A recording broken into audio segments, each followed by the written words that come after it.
Hello everyone! Welcome in. It's me, Pigeon Wishes, your evil pigeon fae.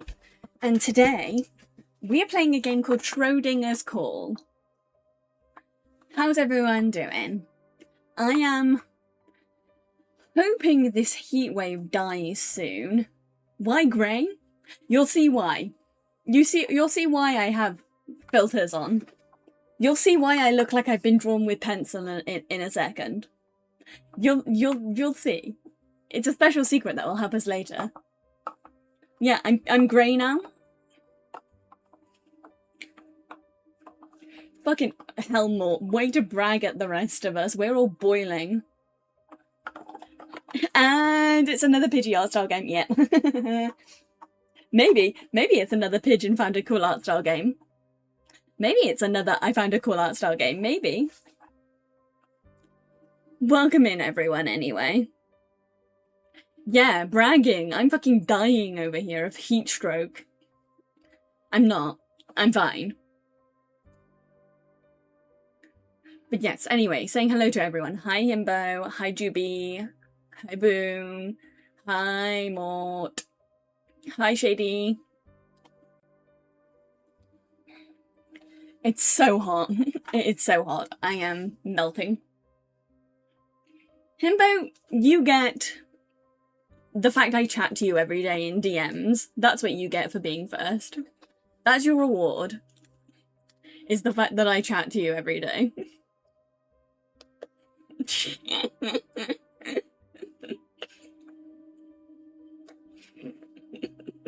I have no rewards for people. This is my problem. I have no way to reward you guys for doing nice things or doing things. You pretty pure. First is purely for bragging rights. I didn't keep track of that. Also, I'm having sippy. I have my blue drink today. I put my blue drink. I put my whole case. I put my whole case of blue drink in the fridge, so now my blue drink is cold.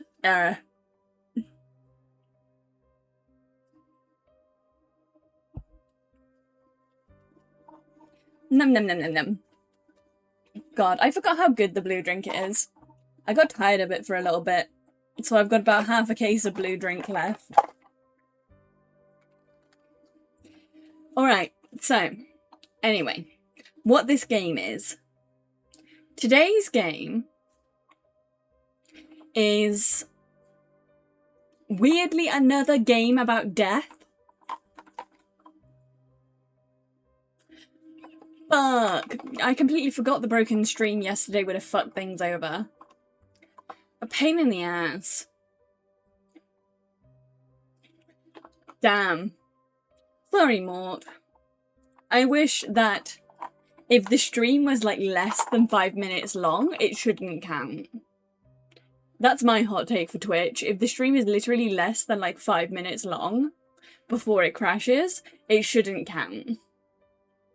But they're stupid and they make it count anyway. Because they're stupid and they hate us. I do think that they should change how that works, because I do think the current way it works is kind of dumb. Yeah, it's so easy to lose your streak for something like completely stupid. But yeah, this game today, Schrödingers Call, is another game about the end of the world and death and stuff. We've done a funny game, quote unquote funny game, and now it's time for another Pigeon found a sad game, potentially.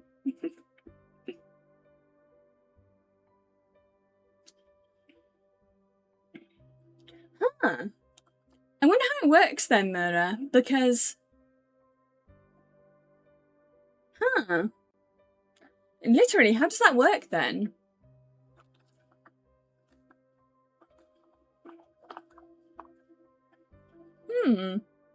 Weird. Weird. Anyway, yeah, this is why I'm this art style today. Smile. This is why Pigeon has filters on today, to look more like the art style of the game. Smile. I tried to find filters to make me look like I was drawn in pencil. me. This game had pretty colour, and that's enough for Pigeon. This game had pretty colour, and that's enough for Pigeon. Let's see how this is. I'm expecting it to be sad. I'm expecting this game to be sad. Health and safety warning. Please be aware that this game contains flashing lights and strong visual effects. It's got an autosave. Understandable. You won't be seeing the autosave icon anytime because it'll either be behind me or you. The best experience, earphone, headphones, got those. Got those.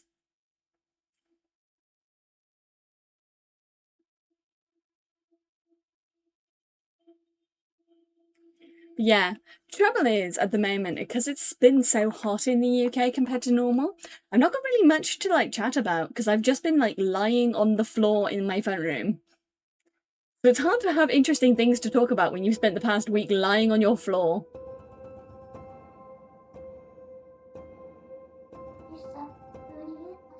I hear noises from afar.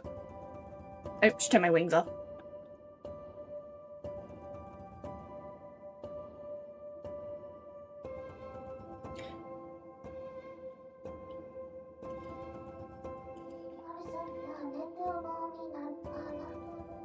Darkness surrounds me, stretching on without end. Past and future feel meaningless, as if time has come to a standstill. Where am I? I can't remember anything. Nothing at all.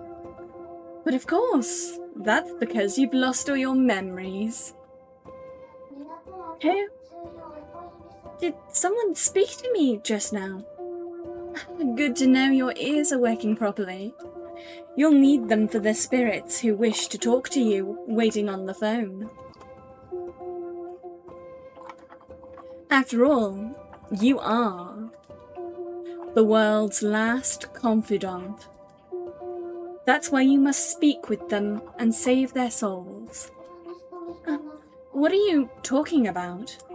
You are the only one who can save them. After all, you are. Wait, what is this place? It's so dark. Am I dead?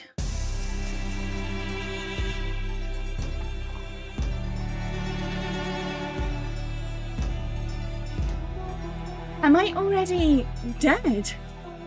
Indeed you are already dead. No, perhaps it's not quite right. You exist in a state of limbo, a superposition of life and death. Do you understand what that means?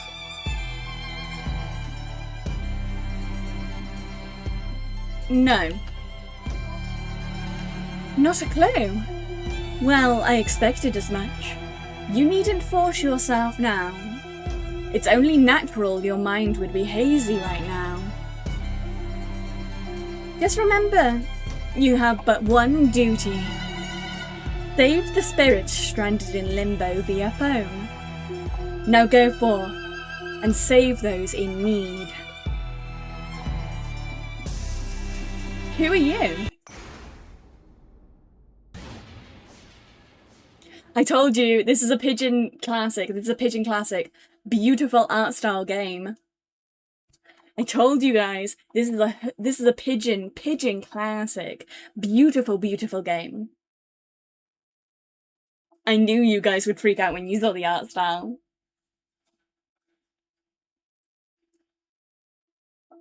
I knew it. I knew it to be true. Have I ever let you guys down with art style? I think like there's only been like 1 or 2 games in the entire games we've played where I've been like, on the art. Who am I, you ask? Do you really wish to know? If so, I will gladly oblige. But first things first. Answer the phone. Only then shall I tell you my name. Reach for the phone. Good. Just like that. You needn't hesitate. There is nothing to fear. Oh dear. One moment of hesitation and they've already hung up on you. You kept them waiting too long. No wonder they gave up. Hello? Are you there? Do you hear me? I'm talking to you, Mary. Mary? Is that my name? Mary? Indeed it is. It's what everyone calls you. Mary is, without a doubt, your name. Although, even that doesn't seem to be ringing any bells. You really don't remember anything, do you? No matter. Mary, keep a close eye on this phone. Everyone on the other end is counting on you to answer. They all want to talk to you, very much. And that is why you must begin. Or so I say. You have no idea what I speak of, do you? I don't. No, I don't. What must I begin? Well, that can only be one thing. You are the world's last confidant. Who will I be speaking to? Wait, I don't understand. Who exactly will I be speaking to? I can't remember anything. This is all so confusing. Calm yourself, Mary. Do not fret. I am certain your lost memories will return in time. Besides, we have more important matters to discuss. I'm gonna make chat a little bit smaller. I think you guys are a bit big right now. You can stay where you are, I just think you're a little bit big. You're covering up too much of the screen. Just for this right now, because you're in the way of the text. I'll get a snack now, thank you. We have more important matters to discuss. Come now, listen closely. Do you hear that, Mary? Those sounds? Those are the voices of the lost souls, shrieking and crying out with regret. Endless wails filled with grief, indescribable suffering. They all blame themselves for everything, each and every one of them. Tell me, Mary, can you hear them?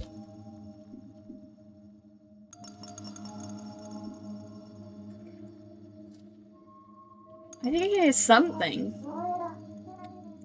Yes, as you should.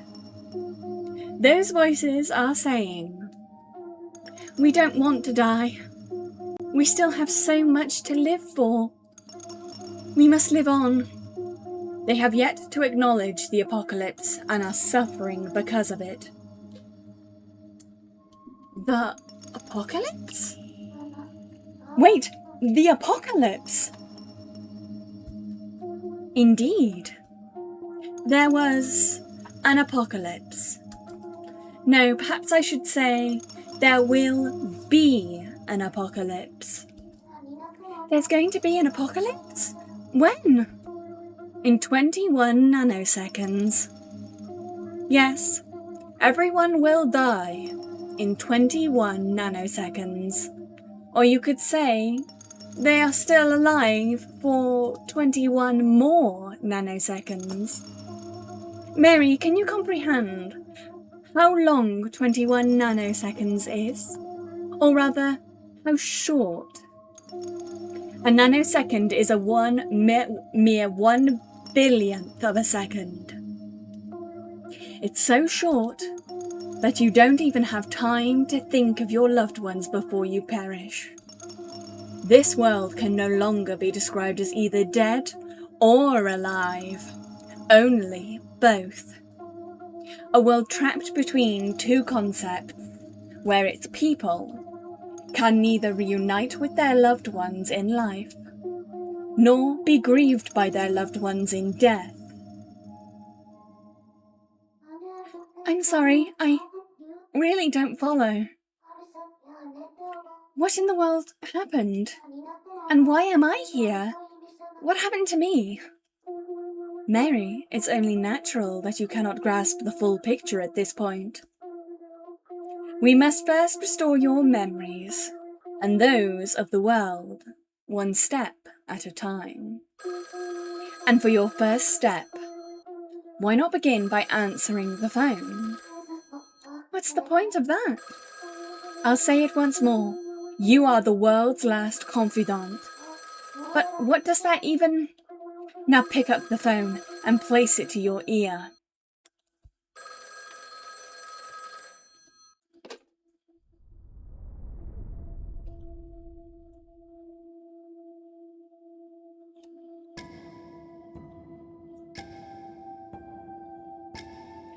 I feel something unsettling coming from the phone. What should I do now? Listen to them, Mary. Very, very closely. What do you... Listen. If I strain my ears, I can sense a presence on the other side. And not just one. I hear many of them breathing. What should I do? Say something. Is someone there? No response. Mary, you cannot begin without saying the magic word. There's a magic word? Oh dear, have you forgotten that as well? Fret not. It's simple. It's what everyone says when answering the phone. Hello? I'm assuming this game was originally Japanese. And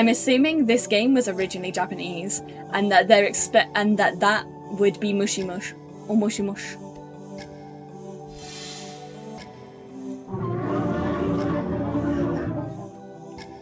Hello, is that you, Mary? I hear countless voices all talking over each other. Who are these people? Everyone has some unfinished business to resolve before they die.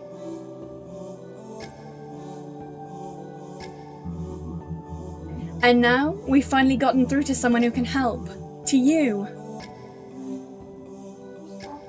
Unfinished business? Who are you people? We know, Mary. Life was always a cruel mistress to you. However, the convictions you held allowed you to become the world's last confidant. Live on your own or live for another. Which was your conviction? What are you talking about? Convictions? I never... Mary, answer them. Speak from your heart. That's all you need to do. I don't remember. No, Mary. If you cannot remember, then say what you feel now. What's that supposed to mean? Come now, tell us your convictions.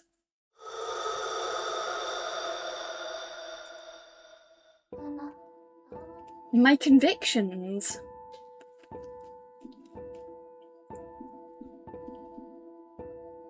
Live for someone else.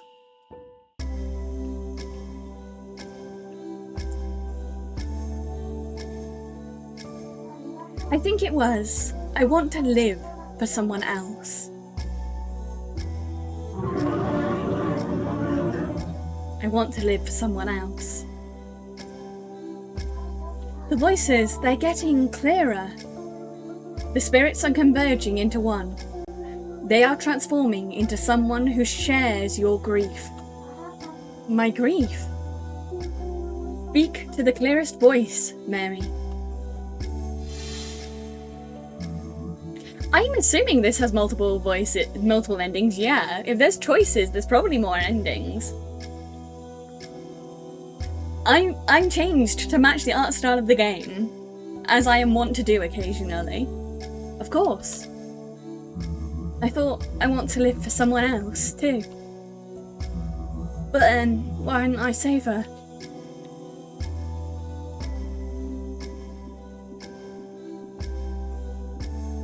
Who is Leah? Who's Leah? Why are you pretending not to know? Guess it's not time for us to meet yet. Please just listen to me, will you? In my life, I also believed I want to live for someone else, just like you. But then why did my husband, Cyrus, abandon me? It must have been tough. It must have been tough. Do you really think that? That doesn't even begin to describe it. I can't help but blame myself all the time. I suppose you and I aren't ready to meet. Don't worry, I understand what you're going through. Our most tragic memories are alike, after all. That's why I can understand your feelings of I want to live for someone else so well. And why I want to tell you something. I once did something so despicable, the whole world refused to forgive me. And so, even though I was his mother, I couldn't be with him. Then one day I realised something. I could simply pretend to be someone else and give him a call that way.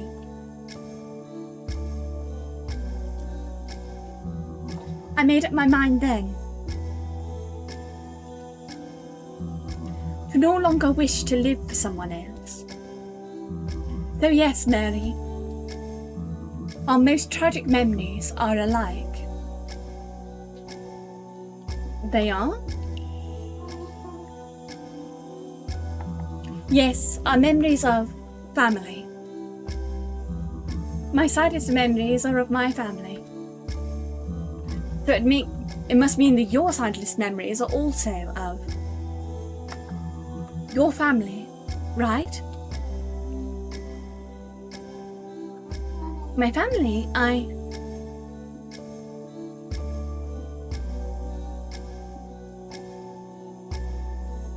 gonna be honest, I don't remember them. I don't remember them. I thought as much. You still haven't come to terms with it, have you? But it's fine. No need to agonise over it right now. Instead, please save me. Who are you?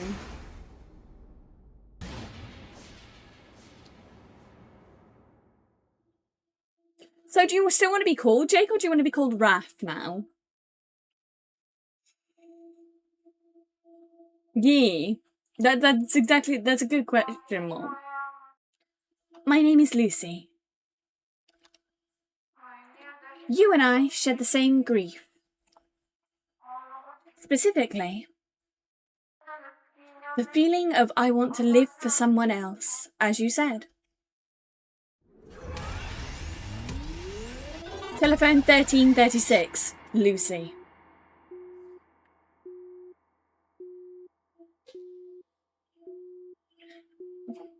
Put down the phone.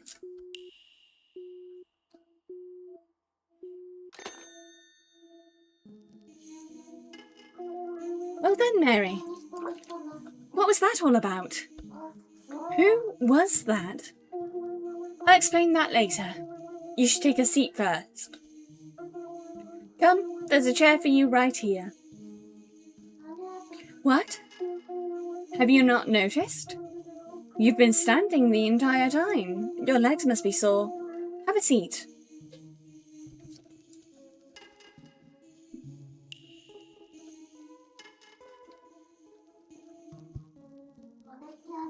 This chair is surprisingly comfortable. It's as if it was tailor-made for me. I feel just a little calmer. Wait, this is no time to relax. I have so many questions. What was that call about? What was that phone call? I heard all these different voices from the other end of the line. They all sounded so terribly sad. Where am I? Why am I sitting here? Alone in a windowless room? Or well, not alone, I suppose. There's someone else in here with me. A mysterious cat I can't make heads nor tails of. He's been staring at something this whole time. The cat. The phone. The cat probably knows something. So, chat, how are we feeling about this game so far? Because I'm already, like, super immersed. I'm loving this so far. It's so fucking pretty. Excuse me. I agree. Having that actually be Schrödinger's cat here makes sense. Because if we're in limbo and we're helping the souls move on from limbo, it makes total sense to have Schrödinger's cat here. Because he is neither alive nor dead. There's still a lot I don't understand.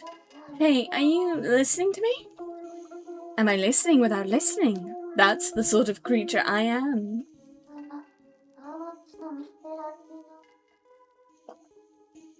Can you stop speaking in the riddles? No, no need to get upset. I'm sure your head is bursting with questions right now. I can answer all of them, true. But I don't believe you're ready to accept any of the answers at this time. Besides, you should focus on what's to come. What would that be? That would be the next part of your duty as the world's last confidant. You must save Lucy. Sorry, who's that again? The lady whose existence you defined earlier. Lucy is her name. I defined her? Sorry, you've lost me again. Mary, listen. It's not necessary for you to learn the rhyme and reason behind every little thing. You are here to figure out why are you. That is all. Now, with all that said and done, give Lucy a call and save her. Call Lucy? Me? Oh, what am I supposed to say to her? That'll be for you to decide. I'll be disappearing for a while. Wait, hold on. He just disappeared?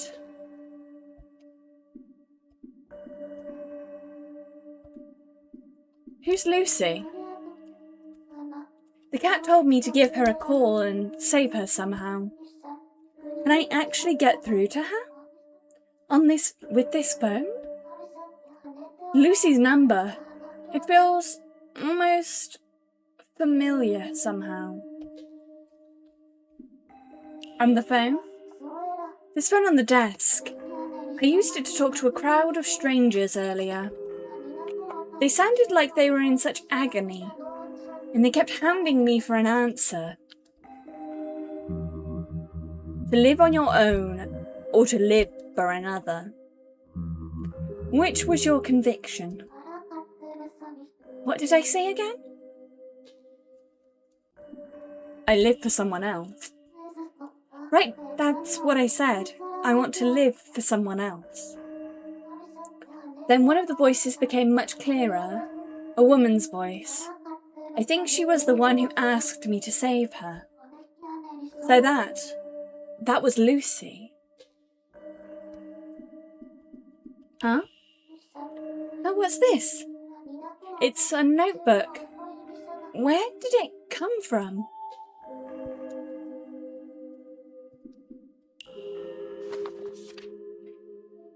Even though something's written inside. We share the same grief. I couldn't be with him. What is all this? Did I write this? No, I don't remember such a thing. So, Mort, I think the premise is, even if you did say a dumb option to that question, there would be other people that said the same dumb option as you. So you would just end up having to save those people. I think we're saving people who have the same answer as what we chose. So if you picked a dumb answer, the likelihood is that there would be other people who picked that dumb answer. Like cheese. And so you would have to find a way to save those people. That's how I'm understanding what's going on. Seems like there's more on other pages. Let's see. Telephone 1336. Lucy? 1336. Is this what I think it is?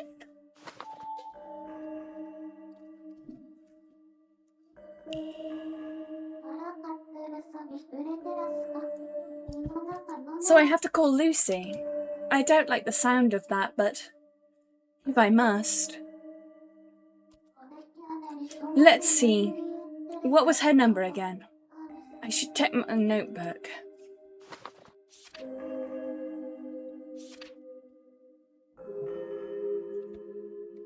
$13.36. I did that too quickly. So I just need to dial 1336. 1336.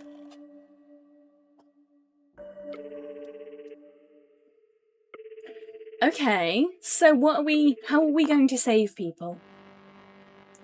Did the call go through? Or has it not connected yet? What should I do? Hello? Don't be scared, just say something. Hello?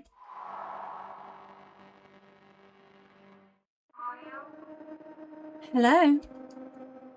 I hear something. It's someone's voice? I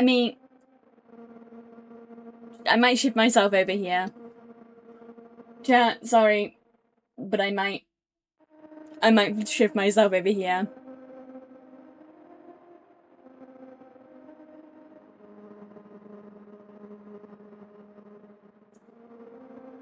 Need to recalibrate my camera because it's in an odd place now that I'm looking in the other place. Okay, there we go. I think moving myself over here makes more sense, even though you can't see chat anymore.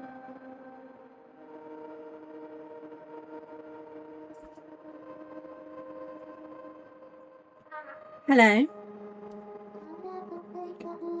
Nice to meet you. And who might you be? Come to think of it, who am I? I'm Mary. I'm Mary?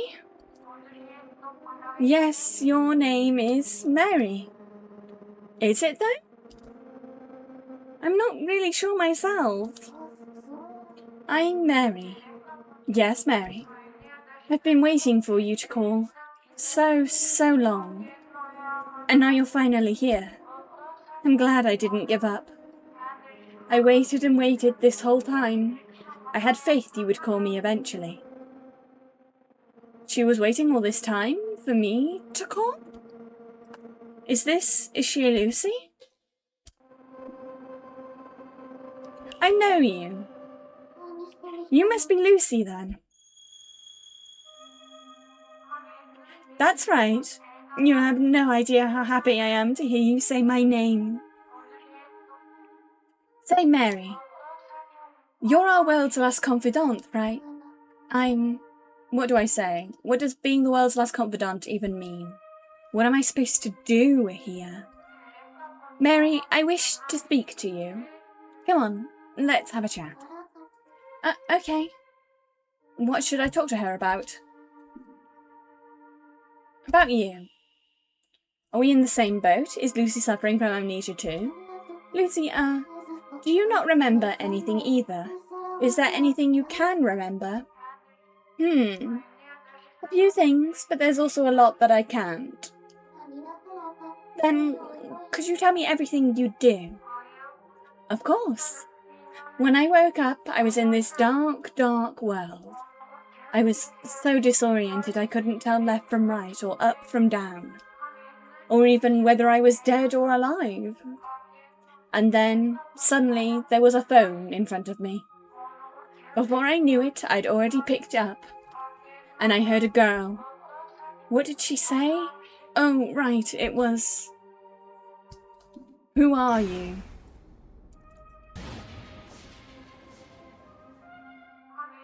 Now I know. That call, it was from you. Mary, you defined my existence. That's why I'm here and able to talk to you. I'm not really sure how to explain it myself. But Mary, what I do know is this. We have something in common. I am sure of it. What should I talk to her about? About myself? People keep calling me the world's last confidant, but I have no idea what that means. In fact, I have no memories at all. I barely even know where to begin this conversation. You've lost your memories? I can relate. Mine are slowly disappearing as well. Precious experiences, precious people. They're all slipping away from me, little by little. But that's why. I need you. Me? What for? The thing is, Mary, by talking to you, I feel like I can keep my most important memories from drifting away. Important memories? Like what? Like, that's her? No, I cherished them so much. How could I have already forgotten?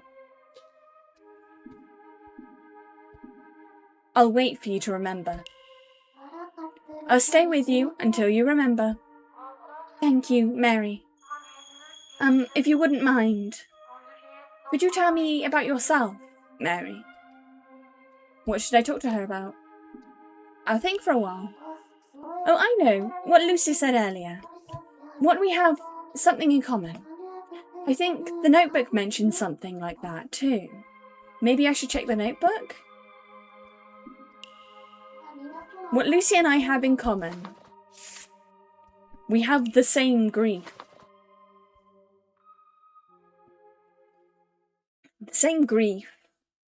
Those words. My name is Lucy. You and I share the same grief. Specifically, I want to live for someone else, as you said. That's what Lucy said in the last call. Maybe I should ask her to elaborate? Lucy, what you said, the same grief. What exactly did you mean? You see, Mary, you and I have experienced the same kind of pain and suffering. Remember what you said on the phone? That you choose to live for someone else. Did I say that? Yes, you did. And I felt the exact same way. Even though we'd never met before. I felt this connection of sorts. Like we'd bonded over our shared misery. I believe that's how you defined my existence. And why I believe you can resolve my unfinished business. Could I ask for more details? What is your unfinished business exactly? My unfinished business? It's, what was it again? I seem to have forgotten. Oh dear. Sorry, maybe I shouldn't have asked. You don't have to answer. I keep forgetting everything important to me. Oh, are you perhaps William? William? I'm sorry, I don't know who that is. William, you're William, aren't you? No, I'm Mary. No, you must be William. Admit it. Admit you're William. Oh no, Lucy's convinced that I'm someone named William. Lucy, please calm down. I'm sorry, but I'm not William. I don't even know who William is. All I can gather is that there's someone very important to you. Stop, just say it already. Say, I'm William. Please, I'm begging you. No, how am I supposed to answer that? I'm William. I'm William. No, no, no. That's not William's voice. Don't try to fool me. Your voice sounds nothing like his. William, my William. My dear sweet William. He was so precious. Strange, I can't remember. No, this can't be. How could I forget William? Why? Why can't I remember anything? Lucy. Oh, why? I want to see him so badly. My heart feels like it's about to burst in two. And yet, why do I not remember anything about him? William, who are you?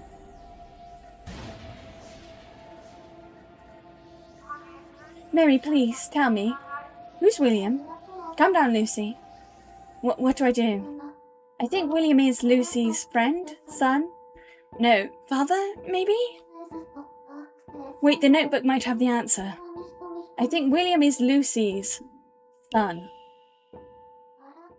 Son. Lucy, William is your son. I'm sure of it. My son. Yes, that's it. William's my son. Mary, please, tell me, why is this happening? Even as we speak, my memories of William are fading. I'm trying to hold on to them, but they keep slipping away like grains of sand. Mary, please, tell me about William. Anything will do. Anything? That just makes it harder. Words in the notebook.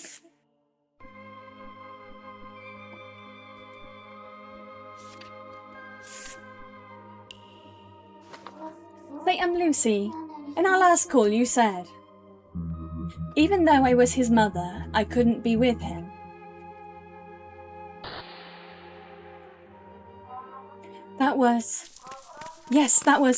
It was that day. I was running as fast as I could. My lungs were on fire. I kept running. Somewhere. Lucy, are you okay? It was a town. Some random town. No. I knew this town. Lucy, did you remember something? Why was I... Right, I was trying to escape. I was running for my life. What were you running from? Their prying eyes, all staring at me. I had to hide. Everyone in the town was staring at me, judging me. The whole city? Why? Why? Because I sinned. I committed a grave sin. I wanted to escape their judgment, so I ran and ran and ran until I arrived somewhere. Where was that? The place I went to, it was a phone box. I opened the door and I thought, I can finally speak to William again. Wait for me, William. Lucy? Are you still there? Hello? Lucy? Are you okay? What happened to the phone box? Did Lucy hang up on me? Put down the phone.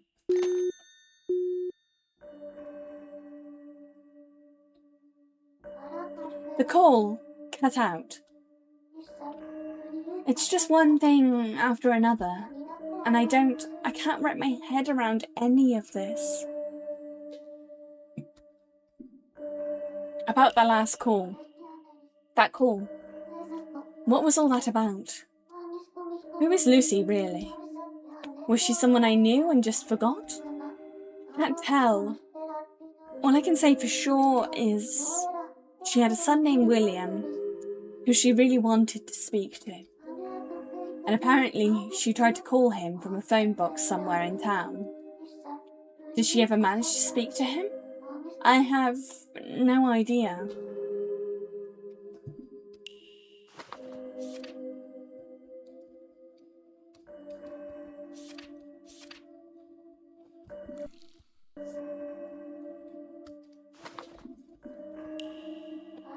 Is the cat ever coming back? No, I'm not, as I already have come back. Oh! There you are. Mary, it's best for you to not overthink things. Goodness, where did you run off to? Ponder where I am, and I am already back. And then blink, and I am gone once more. Such is the law of us cats. The law of cats, is it? Never mind, I'm not going to bother. I wanted to ask you something. Mary, before you do, be sure to take notes about your call in your notebook. Notes? Why? Why, Mary, you've been awfully forgetful as of late now. Taking notes can only serve you well, and the more detailed, the better. Best you get into the habit of doing that for all your phone calls from now on. Questions can come after. I just need to write down everything Lucy and I spoke about, right? What should I add? Her son, William. I feel like I want to draw something. I think I did a pretty good job. Well, Mary, you're really good at drawing. Ever thought about becoming an artist? Me? An artist? But the world has ended, hasn't it? Who's going to see my drawings now? You've got a point. Still, what a shame to waste a gift like that. Honestly, you're so careless. I wrote everything down like you asked. Can we... Just realised I've forgotten to do something very important. Oh, what's that? I never told you my name. You may call me Hamlet. Symbolism. Chat, symbolism.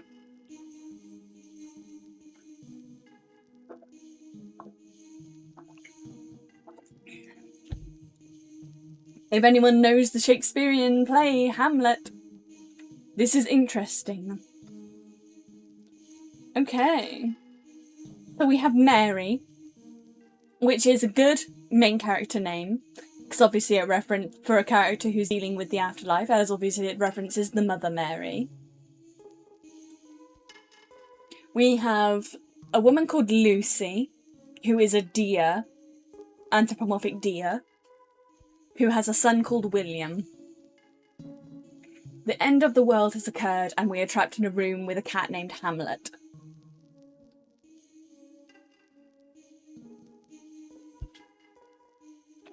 Because the plot of Hamlet, for those who don't know, is about Hamlet going back to Denmark. He's a king and he goes back to Denmark. Well, he's a prince at the beginning, but he goes back to Denmark because he's found out his dad is dead. And when he gets back to Denmark, he finds out his mother has married his uncle. And a ghost appears, telling Hamlet that his dad was murdered. And that his dad... Well, his dad is the ghost, I'm pretty sure. It's been a while since I read Hamlet. But I'm pretty sure his dad's ghost comes to him and tells him that he was murdered and he wants revenge. And it causes Hamlet to go insane. And everyone basically dies because of it. Everyone in the family dies because Hamlet goes insane after seeing his father's ghost telling him he wants revenge.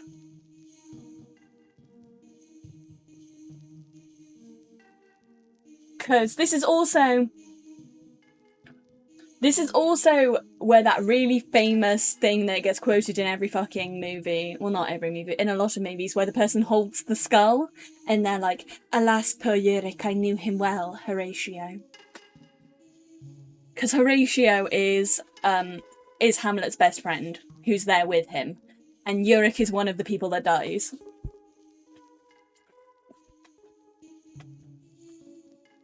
And there's like a whole thing where in Hamlet where it's a play in a play.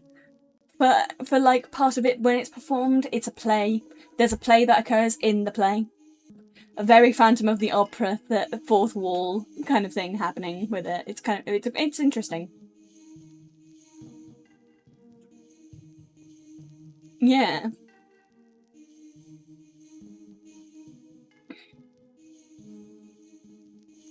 There's a lot, because Ophelia is also in Hamlet, if anyone knows the character Ophelia. There's paintings of Ophelia.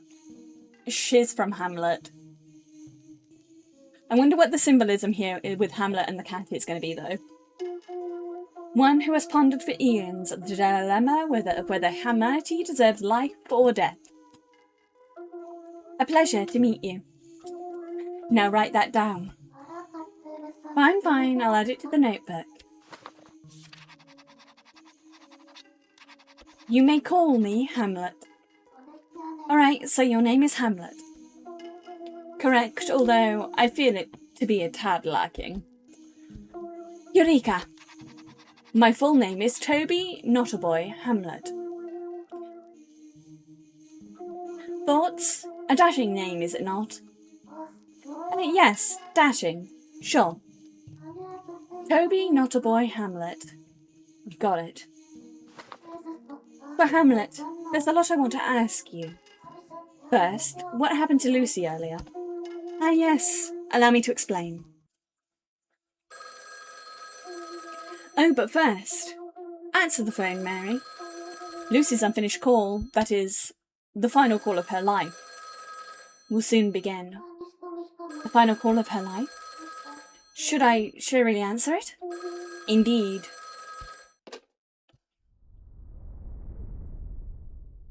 I'm also thinking we're either going to have to help them get in touch with her son, or we're going to have to pretend to be her son, so that she gets to have the last call with him that she never got to have while she was alive, before the apocalypse happened. Hello? There's no response. Mary, can you not hear something on the other end? Is something there? That sound. Could it be? Someone running. Is that the sound of someone running? Indeed, those are Lucy's footsteps. Lucy. Yes, it was that day. My lungs were on fire, but I kept running. Upon arriving at the phone box, she made the final call of her life. And the person she called, was it?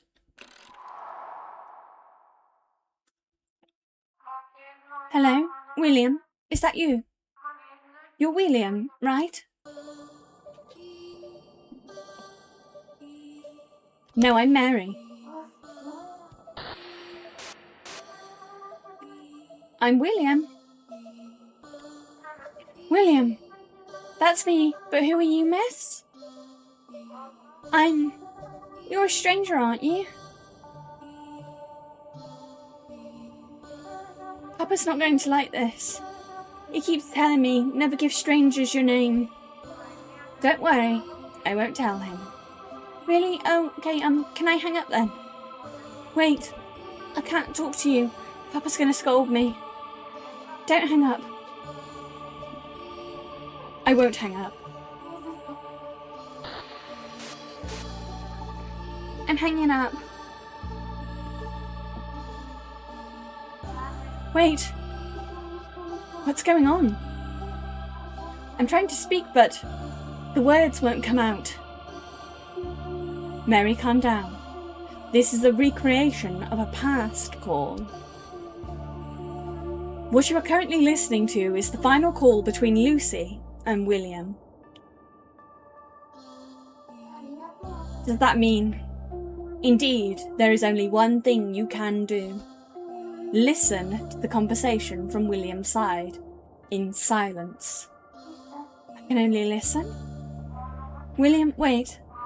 Please don't hang up. Let me hear your voice a little longer. Are you outside right now, Miss? I can barely hear you over the noise.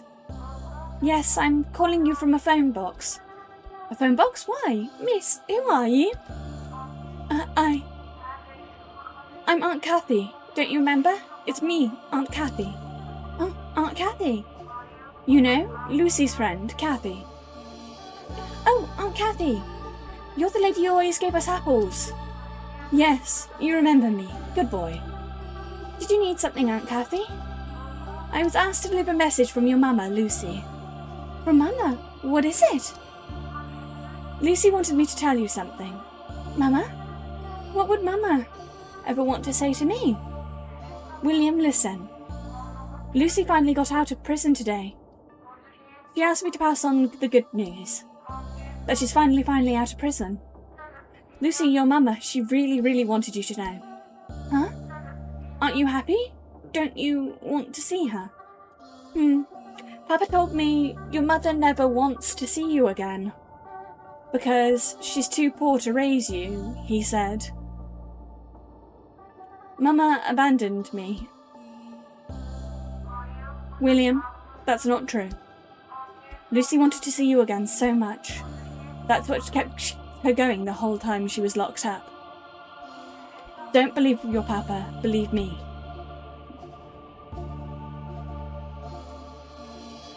I want to believe you. I don't believe you. Please, I'm begging you. I believe you. I can't. Why should I? Mama abandoned me.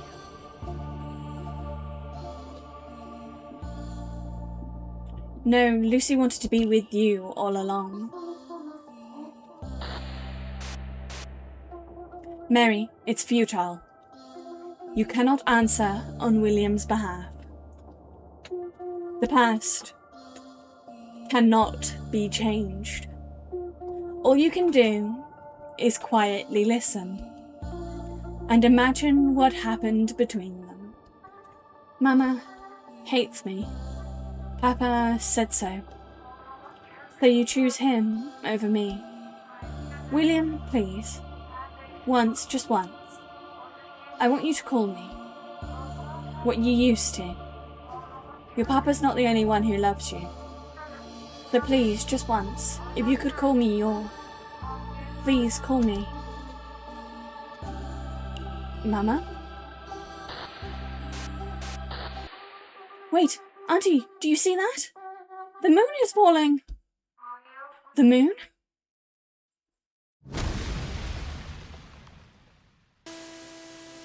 Everything's gone silent. Hello? Hello? Hello? In that moment, the moon fell on our world. Lucy, are you there? Please answer me. And all of humanity was turned into particles. Except for Mary. Hello? William, are you still there? Lucy? Lucy, what's the matter? Did something happen? Hello? William? Can you hear me? William? Hamlet? Hamlet, where are you? Don't tell me. You're gone too? I'm right here, Mary. Hamlet, what's going on? Stay calm now. How can I? All shall be explained in due time. You should hang up for now. Put down the phone. I know, right, Mort? I said this game's gonna be a sad one. We did our happy game. Yes, on happy quotation marks game on Tuesday. Today is sad game day. Mary, have you hung up yet? How was it, the final call of Lucy's life? How can I possibly describe such a thing? What happened back there? I'll explain that now, but you must promise me you'll keep calm. The moon fell and crashed into our world. Human history came to an abrupt end. Far, far too suddenly for anyone to prepare for. And now, to put it in layman's terms, humanity is unable to properly die. On that fateful day, Lucy called her son. At that very moment, mid-call, the moon fell.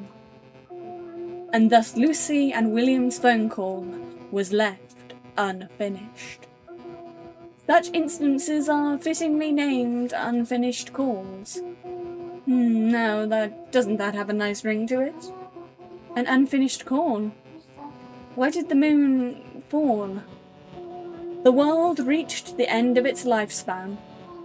Lifespan? Indeed. Believe it or not, even the world has a finite lifespan. You understand, no? Be it human or feline, when the time comes, they die. The world is no different.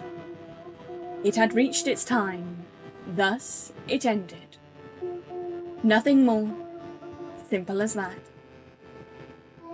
The entire world ended, just like that? Yes, just like that. Do you understand now? I can't believe it. I can understand what you're saying, but I'm still having trouble believing it.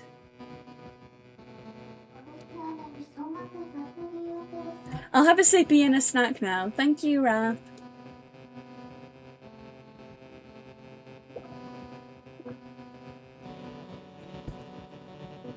No, it's fine. I'm still happy that everyone's in chat. Even if people are like doing other stuff. This is a pretty good game to do other stuff too, I think. As a visual novel. But strangely, I don't feel sad about the whole world ending. I never wished that it would go on forever or anything like that, truth be told. Well, not that I blame you. Such is the way of the world. Is there anything else you wish to ask? There was, about Lucy. The apocalypse. Is that why Lucy's suffering? Mary, she is in the same situation as you. Lucy does not grieve over the coming of the apocalypse, but that pales in comparison to the other matter weighing on her mind. Really? What could be worse than the apocalypse?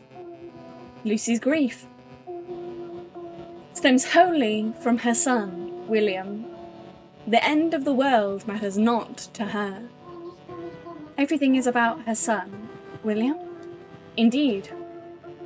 Lucy's thoughts are filled with William and little else. The moon just happened to fall at the time. Just happened. Yes, with no warning whatsoever. The moon just happened to fall. And in the same way, even your life, Mary, will one day just happen to end. Cats and humans and worlds, it'll just happen to meet their end. You will understand in full soon enough. For in speaking with Lucy, you have already brushed against the true nature of human grief. Whether the world ends or begins, none of it matters. Human grief always exists in isolation. Do you understand now? What happened to everyone? What happened to them after the moon fell? Did they make it okay? Not just them, the rest of the world too. What happened to them? They also reached their ends, of course. The moon crashed directly onto the planet. No one could possibly survive that. In 21 nanoseconds, that is, in a mere billionth of a second, everyone will die. This, of course, includes you, Mary. I'm going to die? Indeed, you are still alive as of yet, but will soon die. Alive but soon. Indeed, that is what I meant by a superposition of life and death. You, Lucy, William, all of you exist within this inseparable overlap between the two. Does that make sense? I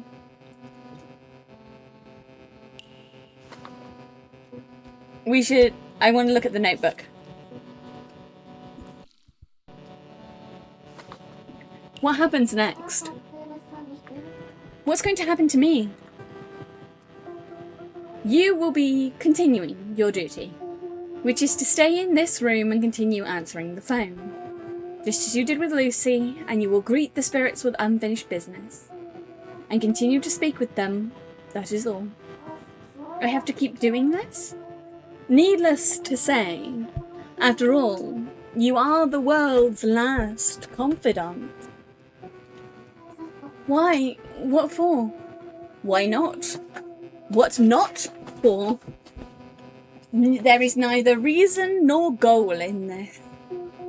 Listen closely, Mary. There are many spirits of need of you on the line. And you are the only one capable of speaking to them.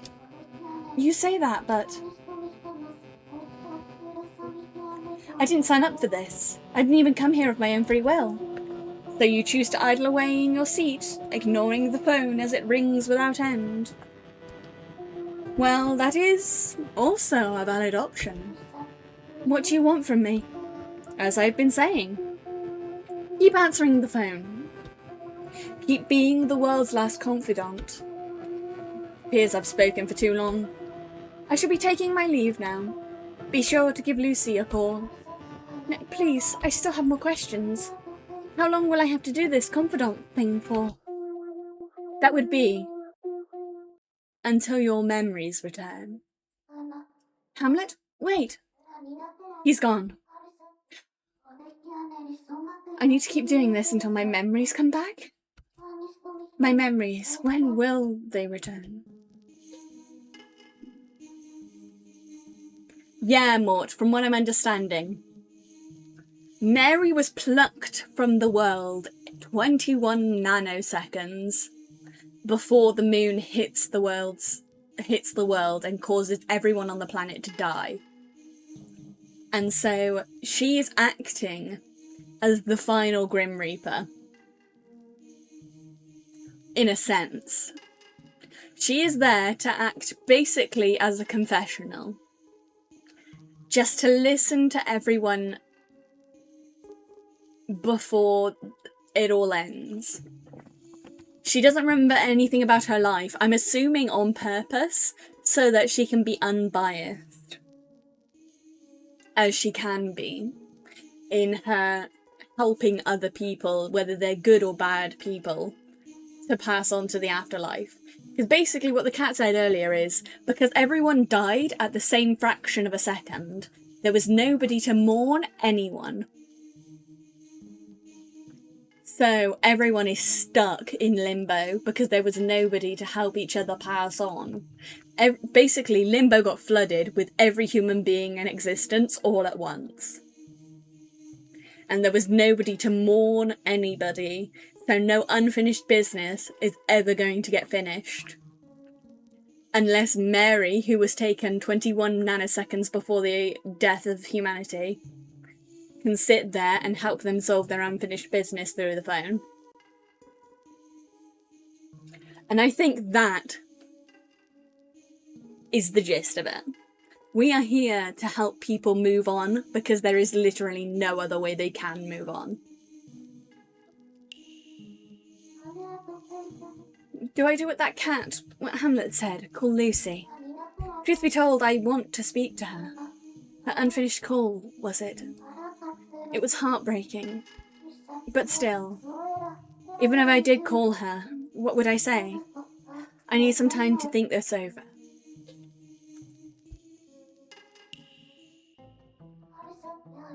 Before I call Lucy, I should go over what I know about her in the notebook. About William. Lucy has a son named William. He was the one she talked to in the final call of her life. Mid-call, the moon suddenly fell and crashed into our world. Huh? That's strange. His face suddenly popped into my mind. And I wound up drawing it like my hands were moving on their own. Is this really what he looked like? Pretended to be someone else. Something's odd here. When Lucy called William, she pretended to be someone else. She wasn't Lucy then. I think Lucy said her name was Aunt Kathy. That's right, Lucy told William her name was Kathy. I'll jot that down. There must be a reason why she pretended to be someone else. Could it be? She said she committed a grave sin. That's why she was sent somewhere. Lucy was in a prison. Right, Lucy went to prison. I'll jot that down. At some point, Lucy committed a grave sin and got sent to prison. That's why she's no longer living with her son, William. So then, William. He lived with his dad. I wonder, in that unfinished call, William was very clearly a young child, which means he was most likely living with someone. But who? Who has William been living with? His dad. He must have been living with his father, his papa, away from Lucy. I'll jot that down. Papa. Papa? What is this feeling?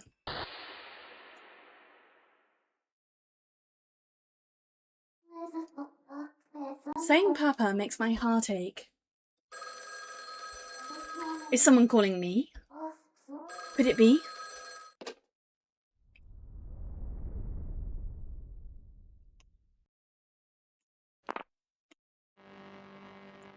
The call went through. Hello? Hello, Lucy?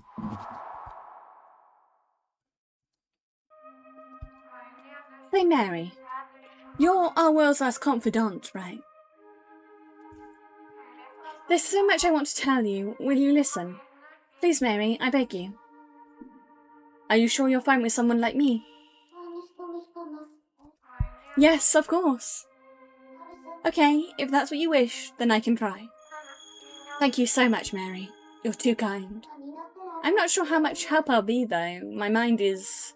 I can barely remember anything. But if you're fine with that, then I'll be happy to listen. Of course, Mary. Thank you so much. What should I talk about with Lucy? Words in the notebook.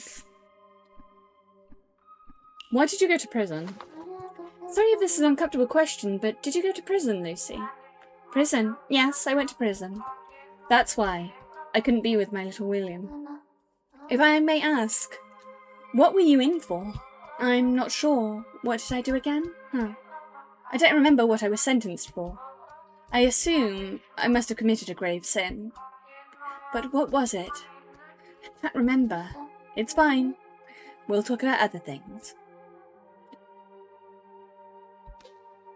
So the dad apparently has been telling the son that the reason the mum couldn't look after him is because he was too poor.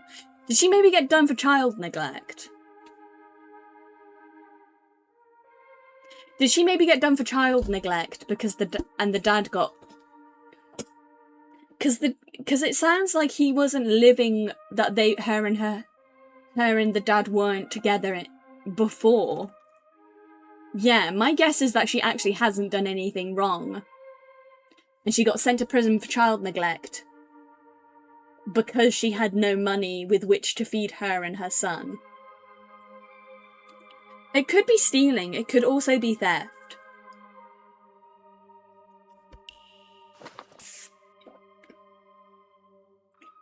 I did also think maybe theft. What was William like? I'm so glad you asked. He was such a wonderful boy. Always so full of energy, a tad sensitive, but a sweet, cheerful boy nonetheless. He always took good care of his things. He would never break them or throw them away when he got bored. He just sounds like a wonderful boy.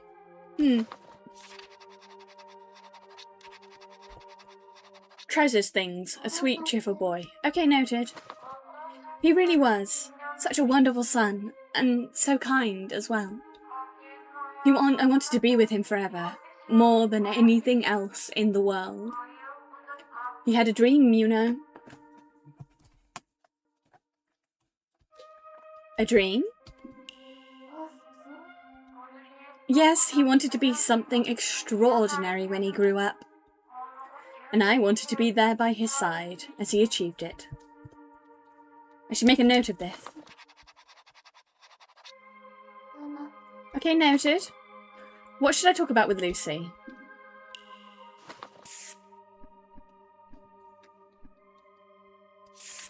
Let's talk about the phone box. I should finish one page before moving on to another. Lucy, I have something to confess. Your conversation with William in that phone box. I have overheard a bit of it. The phone box? Oh, that's right, I remember now. When I got out of prison, the only thing on my mind was calling William. That's why I headed straight for one of the phone boxes in the middle of town. Lucy, I was wondering, why did you tell William you were Kathy? Kathy? Ah, right. I remember now. Kathy was the nice lady who lived next door.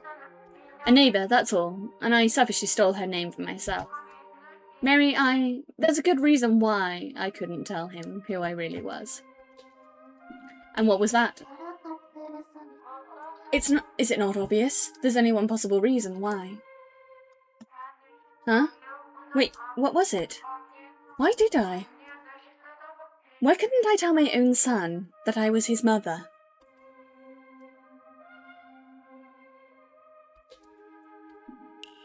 Shut about any. Feel free to speak your mind. Nothing was off the table between us. Thank you, Mary. I'd actually appreciate if you led the conversation for now. Will do. I am betting there's maybe thievery or child neglect here. This is what I would guess her crime was. May I ask what William's dream was? Of course. Mary, the more I talk to you, the more I feel my memories coming back to me.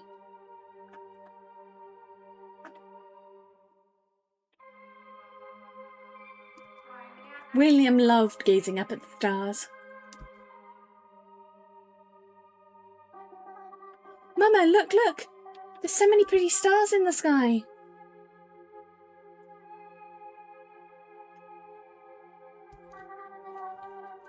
Mama, I know I've said it a million times, but I'm going to be a scientist.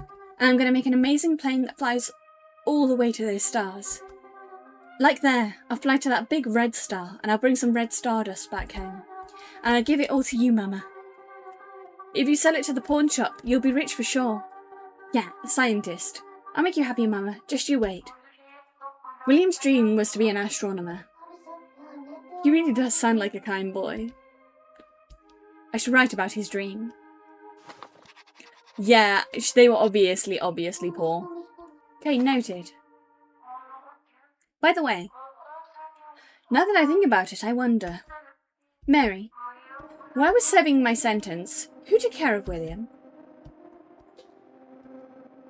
We know this. It was his dad. I think his dad was looking after him. His dad, of course. While I was in prison, he was raised by John. John was a wealthy man who took custody of William in my absence. Have you heard of the Edison Hotel? He was the owner of that. The Edison Hotel? Yes, it's a giant hotel with an owl logo. William would even call him Papa, as if they were blood related. I see. So the owner of the Edison Hotel, a man named John, became William's adoptive father.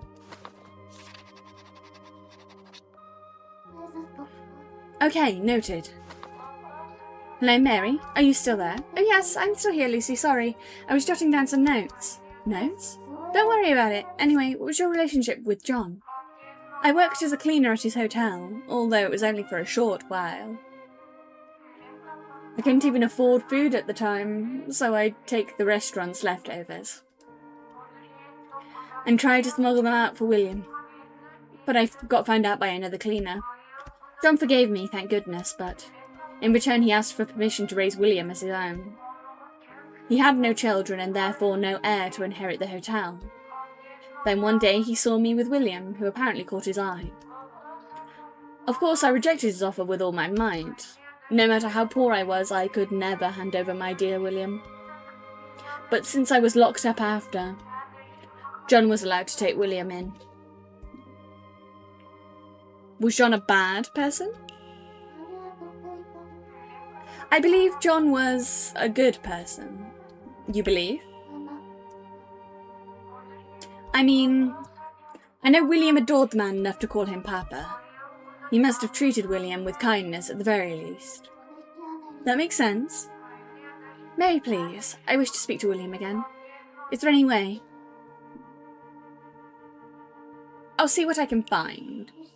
I understand. I can't make any promises, but I'll try my best. I'll see if I can convince Hamlet to help. He may have a clue. Thank you, Mary. I'm counting on you. So do we think that guy, the owner of the hotel, ratted her out for stealing? Mary, thank you so much. I'll tell William that I'm his mama this time, for sure. Please call me as soon as you find a way. Promise me, Mary. Okay, I promise. Just hold on a little longer, Lucy.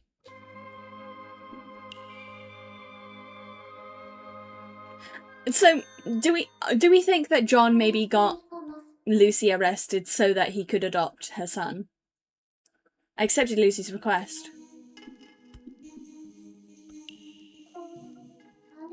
Hold on a second. Is he sleeping with his eyes open?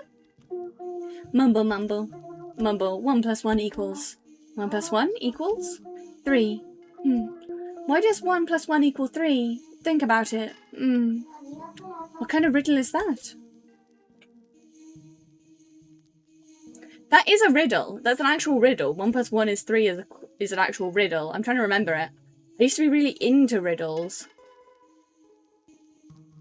I'm trying to remember why 1 + 1 equals 3. Because I'm betting this is actually a hint as to what we're supposed to do.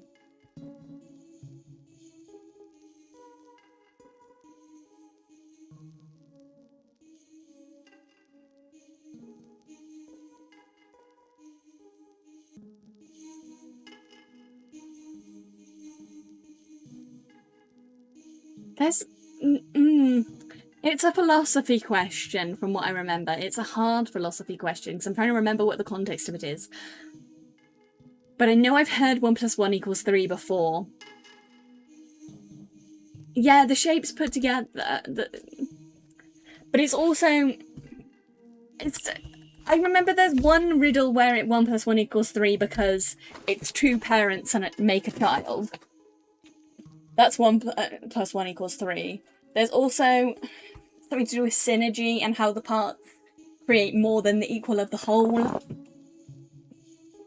And there's also the business way that means 1 + 1 equals 3. Because when two business people work together, they're supposed to create more than the two because they're creating value. I don't know what context they mean it in, though. I need more context, I think. What now? I do want to grant her wish, but how do I go about it? I want to speak with William. Okay, so Lucy wants to call William again. And this time she wants to tell the truth and convey her feelings properly. Maybe, just maybe, there's a phone number out there that connects to William. I could pass that number on to her and that would fulfill her wish. But who would know such a number? A certain animal comes to mind. Mary, your thoughts are written all over your face, but there is only one answer. What is it? Null. Null? What's that? Sounds dull. Means something that doesn't exist. There is no such number that connects to William. You know, you could have put that in a nicer way. Do you not care about Lucy's feelings? No, he's a cat. Cats don't give a fuck. You heard how much she wants to talk to William. Surely there has to be at least something we can do for her. How so? This man already does so many strange and inexplainable things. So calling William wouldn't be out of the question, right? The answer remains no. You're being quite difficult, Mary. In that case, I shall give you one of Lucy's third party's numbers. Again with the weird terms. I will connect you to a person who had some form of impact on Lucy's life. Besides William, that is. Now, come, choose someone to call.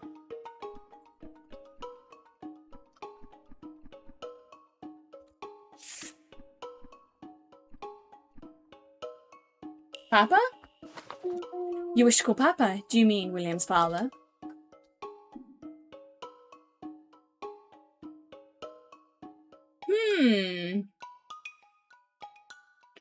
Do we want to call him or do we want to call Kathy?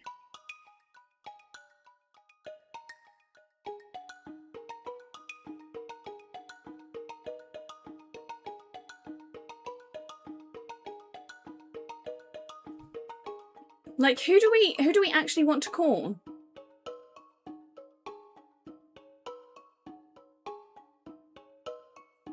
I guess maybe the guy, because he seems the most important. Yes. Alright, here it is. 6331 is the number. The number is part of the web of connections between Lucy and Papa's extended inner circle. Wait, stop overcomplicating things. Who exactly does this connect to? Do not forget the details. The great mathematicians of yore never did. Isn't math all about details? Just write it down already. Fine, writing. 6331. This is good enough for you? Mary, your handwriting, it's rather bold. I can write neatly if I want. Look at this page. I said I wanted to speak to William. And this is what you told me, oh so coldly. Am I wrong? So I just need to call this number. Just what is this number? 6331, that's Lucy's number. 1336 backwards. Mary, are you trying to call Lucy again, or do you wish to try? 6331. I do think the dad would have the number we need, but I don't think he will be helpful now. I was wondering about Kathy, I wasn't sure. Hello.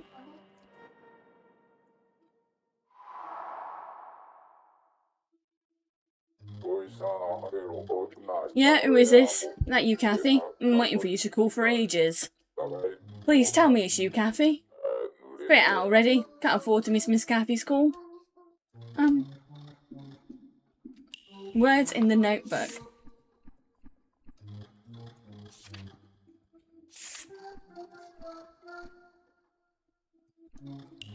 William? Listen, do you know a boy named William? William? Don't know any Williams, don't care about anyone but Kathy. Spit it out already. Can't afford to miss Kathy's call.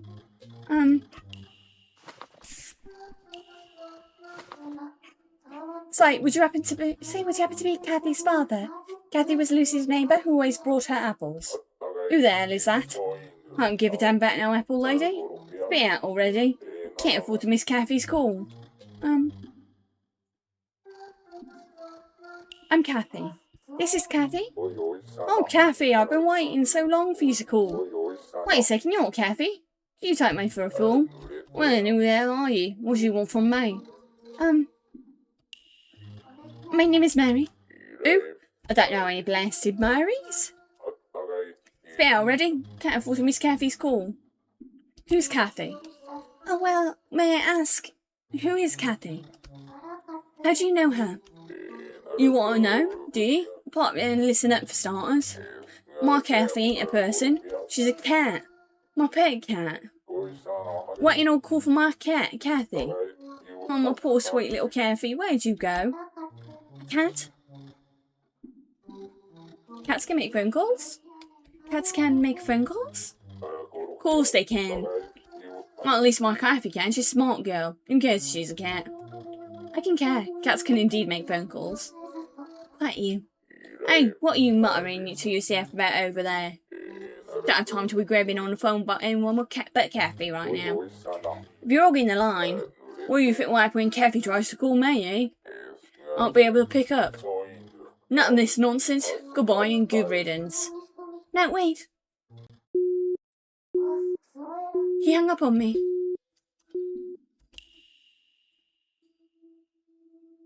Wow, he was even less useful than I thought. He hung up on me. What was that all about? I suppose I'll have to ask the one who put me into this mess. Welcome back, Mary. How was it? Your first call with a third party. Who was that just now? As I said, that was one of Lucy's third parties. In English, please. A person who had some manner of influence on Mary's life. That rude man? Really? Well, that one may have been a bit of a mishap. An unfortunate stroke of bad luck, really. A mishap? Luck is a factor in this? Then who in the world was I talking to? Well, given this and that, I'd wager it was Lucy's friends, relatives, neighbours, acquaintance. I suppose? So that wasn't even the guy we were supposed to be talking to. The cat gave us just a fucking random number.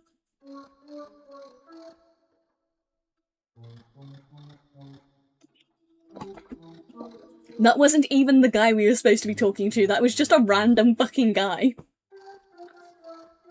Literally, Lucy's friends, relatives, neighbours, acquaintance. A complete stranger, you mean?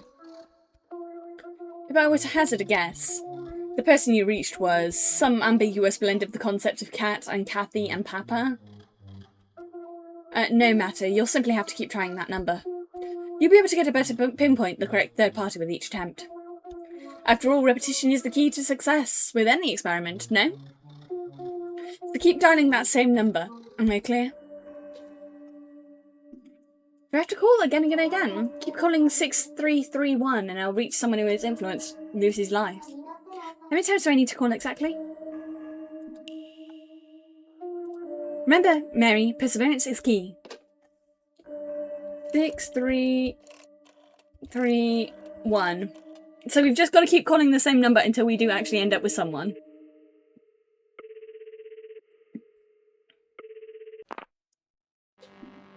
Hello?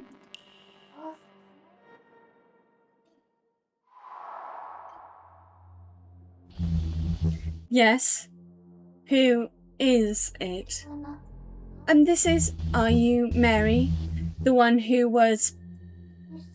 What? You've been deceiving the whole time, haven't you? What do you mean? You still don't understand the meaning of those words, do you? Do you know who I am too? Tell me, who are...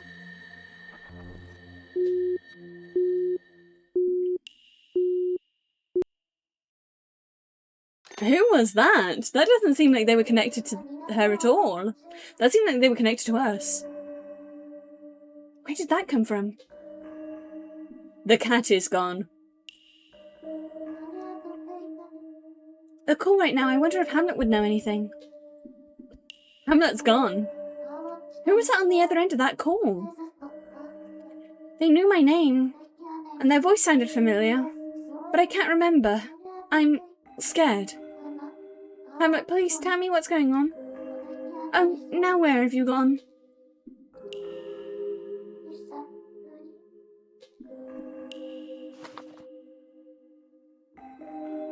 Yeah, I would say that was probably someone from our past.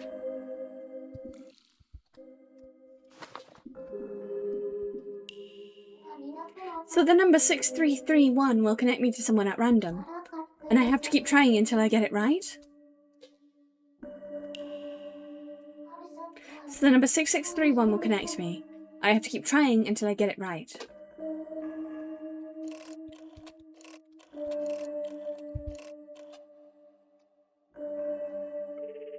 I wonder if we're the age that we look, or whether we're actually older.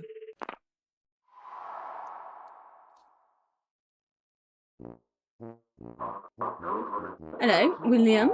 Is that you? It's me, Papa. Please answer me, William. This isn't William. Who is it then? I went through to someone who wants to talk to William. I'm Mary. This is Mary. Mary, is it? I don't know anyone by that name. I've been waiting, you see, in this pitch-black room for William to call. Wait, please, I just want to ask one thing. Are you John? Yes, that would be me. But who might you be? What do you know about me? What do I know about John? If I can remember correctly, Lucy said John was the wealthy owner of... Is it a hotel? No, a prison? A phone box. I think I wrote it down in my notebook. John is the one who had... a hotel. Hotel. Are you by chance the owner of the Edison Hotel? William's adoptive father. That would be me, all right. John, proud owner of the Edison Hotel. A luxury hotel, the envy of any man of means. Indeed, I built it from the ground up. But tell me, who are you exactly? I don't know of any Mary in my circles. I know you, though. Oh, really? Then answer me this. Which animal is mounted in the lobby of my hotel? An owl or a lion? Mounted in the hotel lobby, it has to be an animal he likes, surely. An owl. Correct! I see. You must be one of my regular patrons. That's right. Good to hear. Well, you've certainly piqued my interest. Bah, never mind right now. My only concern is William. Maybe if you know anything about William, anything at all, please tell me. My precious memories of him, they're slowly fading away. If I cannot speak to him, then at the very least... Mary, have you learned anything about William? Please, I need to know.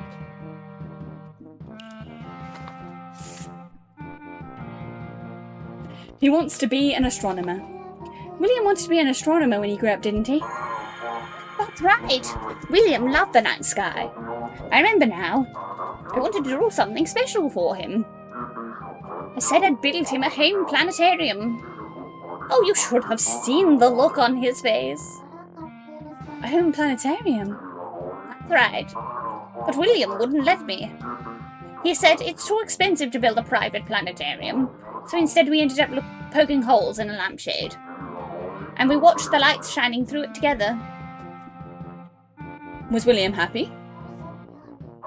Ecstatic. I hadn't spent a dime, yet William and I were happy as could be. I was shocked, you know, that such a thing was even possible. Oh, nice. Have you learned anything about William? I need to know.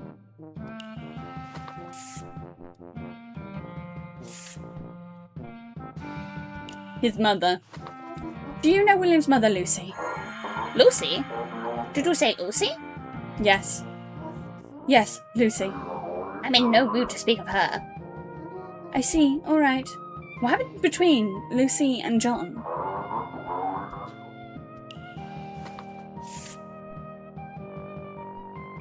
He's a sweet, cheerful boy.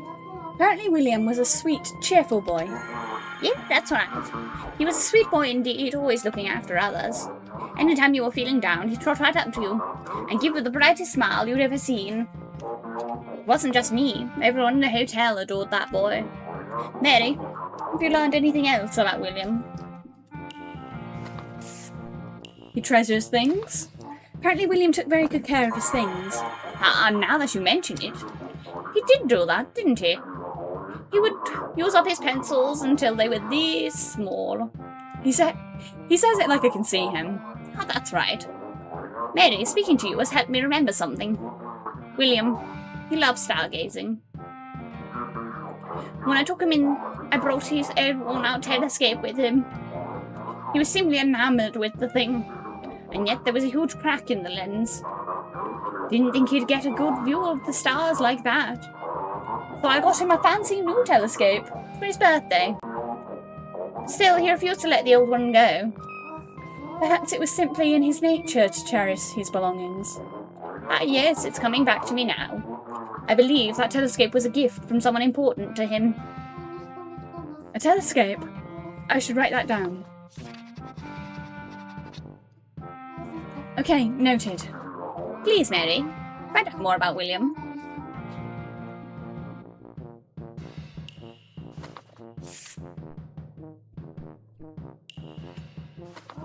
Is William your son? Right. Not biologically. I adopted him. I gave him his own room in the hotel and raised him like my own flesh and blood. Please, Mary, find out more.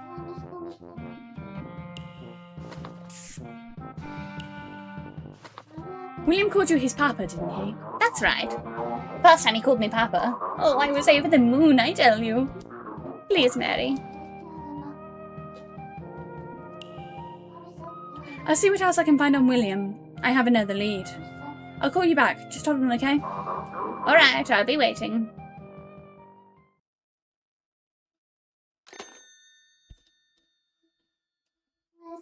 John also cared a lot for William. Alright, I should try drawing his picture. I think John looks something like this. I should draw him on this page too. John wants me to find out more about William. Okay, I think that's everything. What was I asked to do? Both Lucy and now John are counting on me, but how can I find out more about William?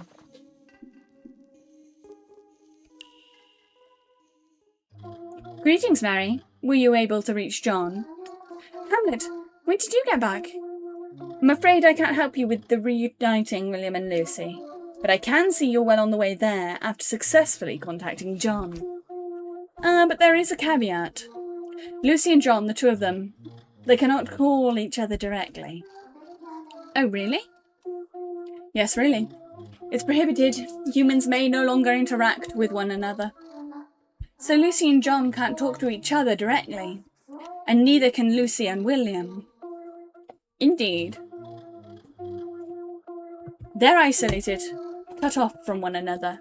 A sad reality, but one they must come to accept. What a lonely world. But that's why you're here, is it not? Listen, you're the only one that can freely communicate with others now. Because you, Mary, and no other, are the world's last confidant. I see. The next person I should talk with is... John wanted to hear more about William. And in order to learn more about William,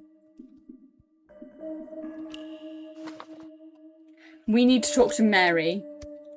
Not Mary, Lucy. We need to talk to Lucy again. 1336.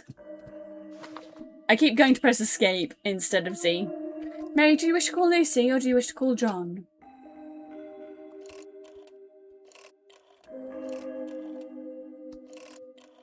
(1336).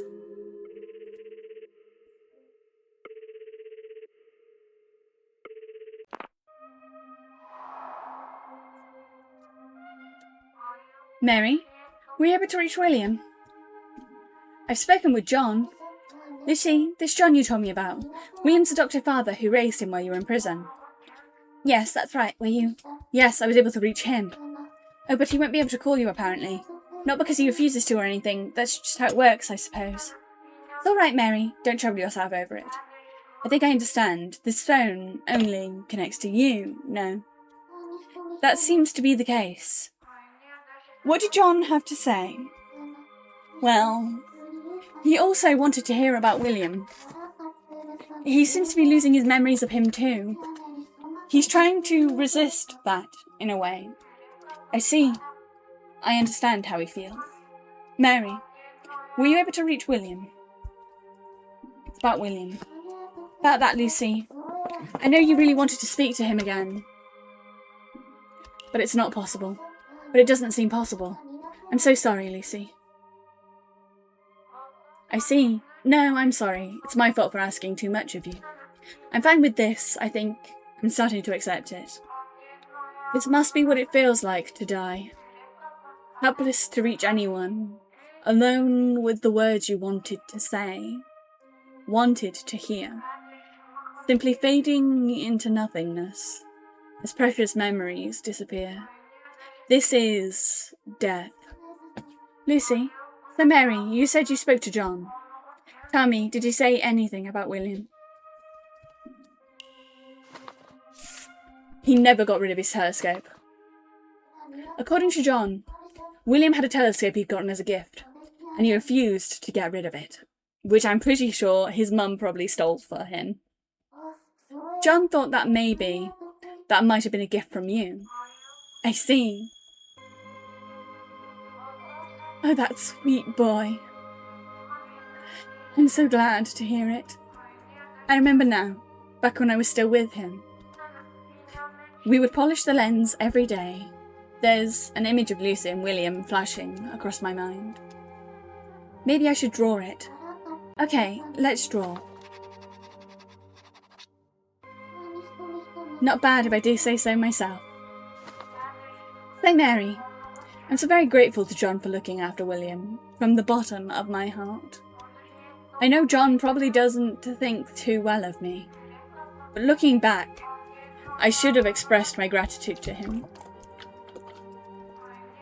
Mary, listen. I'd like for you to pass on a message to John. A message? Yes, you can speak to him, right? I want to tell him. Thank you for taking care of William. Would you be willing to? If I can never hear William's voice again, then I at least want to share something with someone who knew him. Please, if you could do me this favour.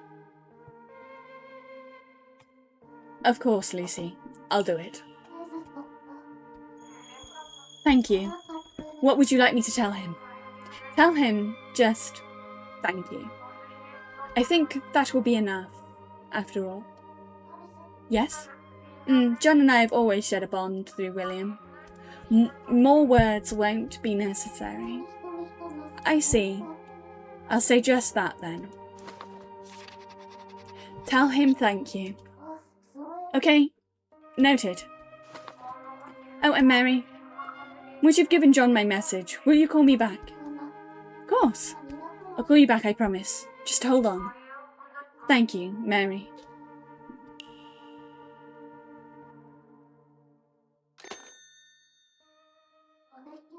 Okay, so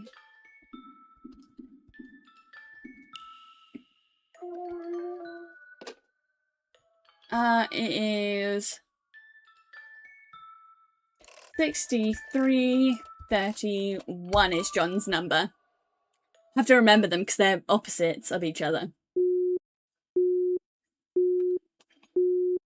It won't go through.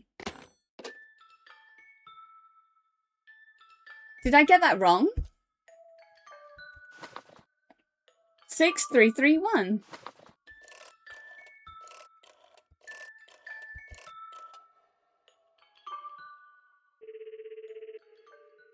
Did I type that in wrong? I'm known for typing in numbers wrong. Hello again, Mary. Did you find out anything else about William? Want to hear more about him? I only had him for scant 3 years. But I did my damnedest to raise him well. And yet, those memories keep slipping away, one by one. Please, Mary, help me remember. I beg of you. Mary, I'll be waiting here for anything else you can tell me about William. Thank you. It's not quite about William, rather it's about his mother, Lucy. Lucy, you say? That's right. It turns out I can't reach William directly, but I can talk to Lucy. Is that so? She was truly grateful to you. She was? Really? To be perfectly honest, I thought I'd done Lucy wrong. What happened? It's a long story. I'll let you take your time. You will? Thank you. I'll take you up on that offer.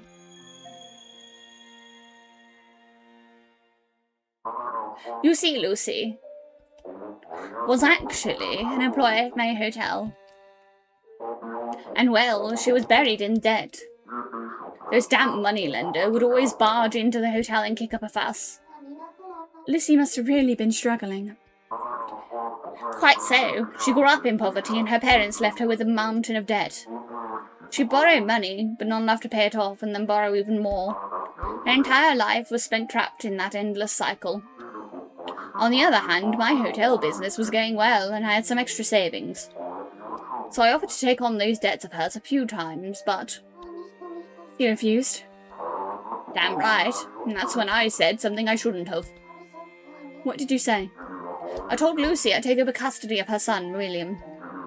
I told her to her face she wouldn't be able to give him the care he deserves. I do understand where you were coming from. But it was wrong to say. Mary, it's fine. You don't have to worry about my feelings. Regardless, my careless words ended up pushing her into a corner. Maybe that's why one day she snapped. What do you mean? From what I gathered, the lender showed up in Lucy's house that day. Lucy couldn't bear the harassment anymore. And she shoved him out of the second-floor window. Oh, so her crime was murder. Okay. Not what I was expecting. Well, probably manslaughter. It would be self-defense manslaughter.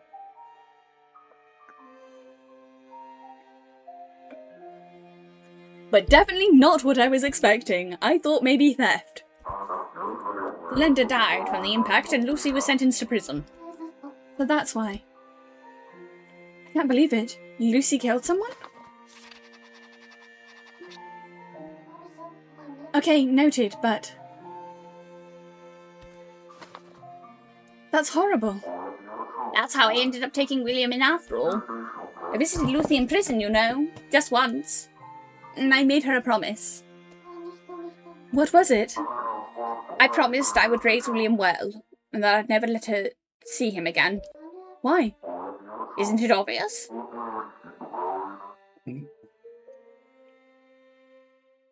Lucy had become a violent criminal, a murderer. I didn't want William to live knowing that his mother had blood on her hands. And there was a saving grace. William was too young at the time to really understand what had happened. So I made Lucy promise me 3 things. And those were? 1, she must never see William again, even after she's released. 2, she may speak to him over the phone, so long as he keeps it brief. 3, but she may never reveal that she is his mother under any circumstances. That explains why. When she called William from the phone box, she said she was Kathy. Did she now? I wasn't aware she... I see. So she actually kept her promise. I can't imagine how painful that must have been for her. What have I done? I had the gall to tell him. Your mother never wants to see you again. She can't be bothered to give you a call, even though she's being released today. Poor boy took everything I said to heart. I was just afraid. Afraid he would leave my side. I couldn't bear the thought of it. Mary, I have one final request. Give this message to Lucy. Tell her, I'm sorry. I wish I could take it all back. I don't expect her to forgive me. But I had a feeling I wouldn't be able to pass on with these regrets. Mary, if you can give my message to Lucy, I can accept death. Would you do that for me, Mary? Don't worry, John. I will.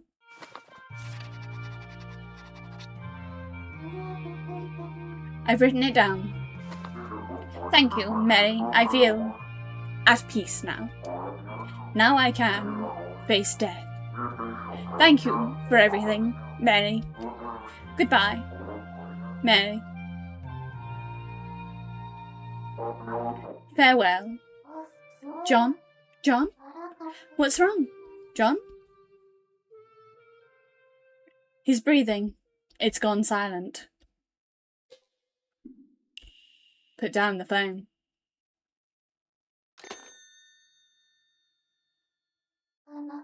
What happened to him? Congratulations, Mary. John has successfully passed on. Passed on? What do you mean? He was freed of his past regrets and finally succumbed to death. Or rather, he successfully let go.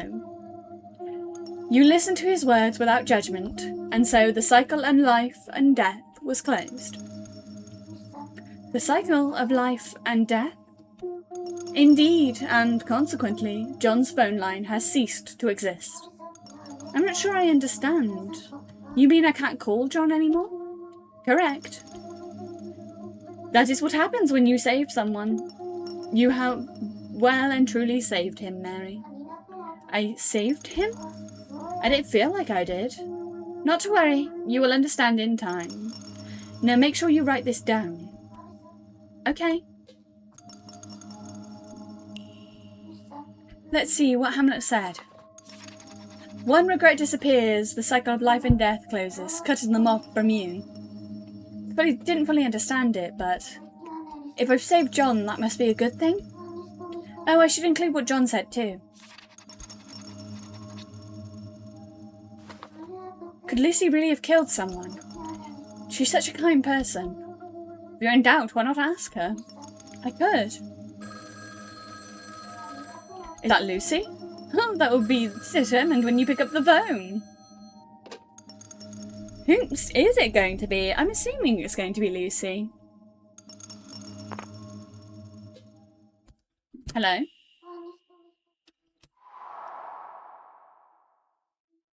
Hello, Lucy. Hello, Mary. I'm sorry I couldn't get our conversation out of my mind.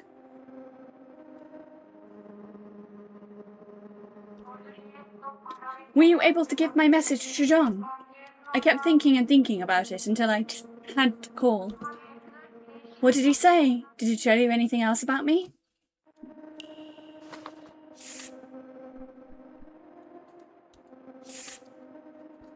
He said to say he was sorry.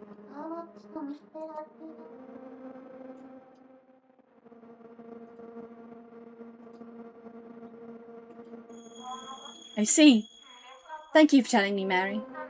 I understand what he was trying to say. Completely. And did he say anything else about me? What do you mean? Well, John knows a lot about my past. Still can't remember why I went to prison in the first place. Things he said to William, that must be because of what I'd done. Don't you agree, Mary? That's why I want to know. What did I do to deserve to be behind bars? Did John mention anything else? Like why I went to prison? You pushed a moneylender out of a window. He thinks you did. I don't have to say this, but John told me the reason you went to prison. You were being harassed by a moneylender and couldn't take it anymore. And you pushed him out of a second-floor window of your house. What? I killed the lender? Mary, what are you saying? I pushed him out of the window. Me? I killed him? It was me. I killed him. If I'm the one who killed him...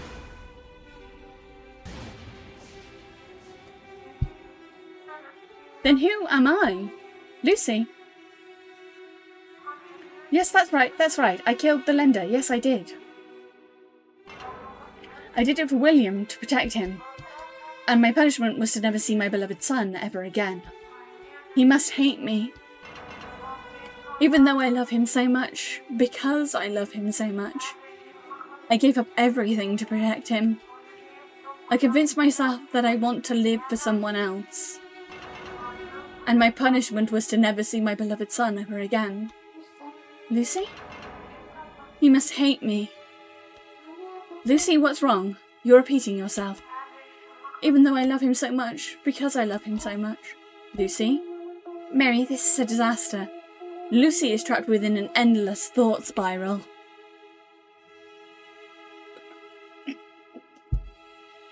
Thanks for redeeming Hydrate. I had a sippy. You have tugged upon a memory of hers that ought not to have been touched.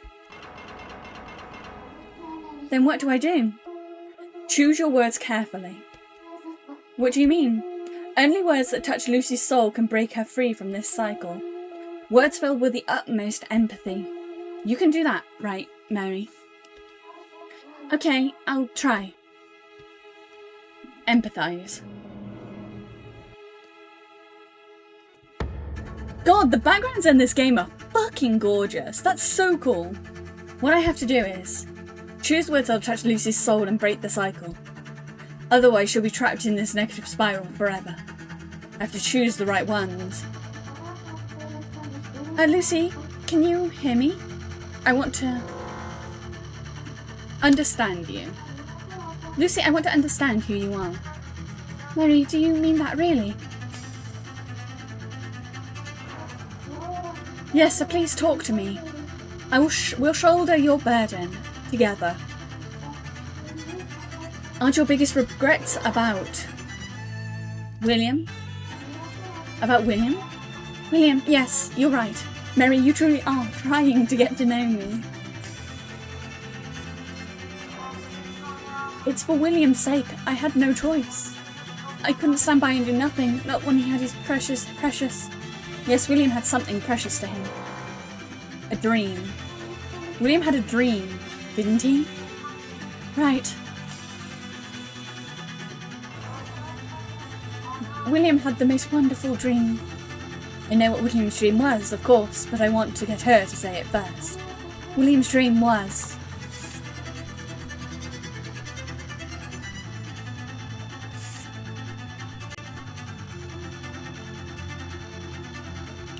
to be an astronomer.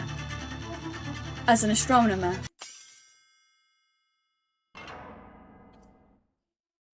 It is really fucking cool, right? I like the deer coins in the background. That was sick as fuck. Mama, look! There's so many pretty stars in the sky. Mama, I know I've said it a million times, but I'm going to be a scientist. And I'm going to make an amazing plane that flies all the way to those stars. Like there, I'll fly to that big red star, and I'll bring some red stardust back home. And I'll give it all to you, Mama. If you'll sell it to the pawn shop, you'll be rich for sure. Yeah, a scientist. I'll make you happy, Mama. Just you wait. My life was never going to amount to anything from the start. Born into poverty, worthless in the classroom. My future was never mine to decide. But William, his future shone with as many possibilities as stars in the sky. His future was my future. I absolutely could not afford to let it go to waste. I had to kill him. That vile man had to die for William's future. That's why I killed him. That was the only thing I could ever do for my son. I know, I'm the worst mother in the world. I wouldn't say that. I think you actually did plenty of good things for William. No, I didn't. I'm the worst. Calm down. How can I? I'm a failure of a mother. Always drowning in debt. I couldn't even give my own child the love he deserved. Can you imagine that?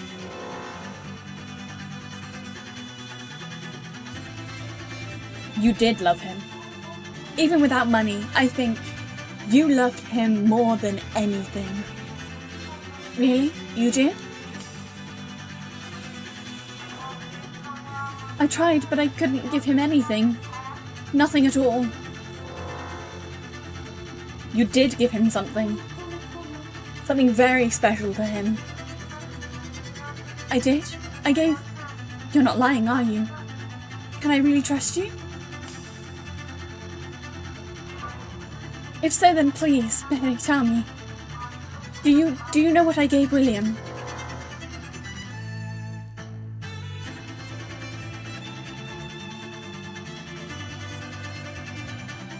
Ooh, this is a hard one. What do we think is the correct option here? Do we think about it together? Or say, I know? I think if we think about it together. Why don't we think about it together? What's the point? How could I know? I've never been able to do a darn thing. If so, then please tell me. Okay, so that was the wrong answer. We have to tell her we know. I thought we were trying to get her to think about what she gave him. I know. You do? Right, Lucy gave William many things, but he cherished one above all the others. I want to tell her myself. Out of all the things you gave William, the one he most cherished was...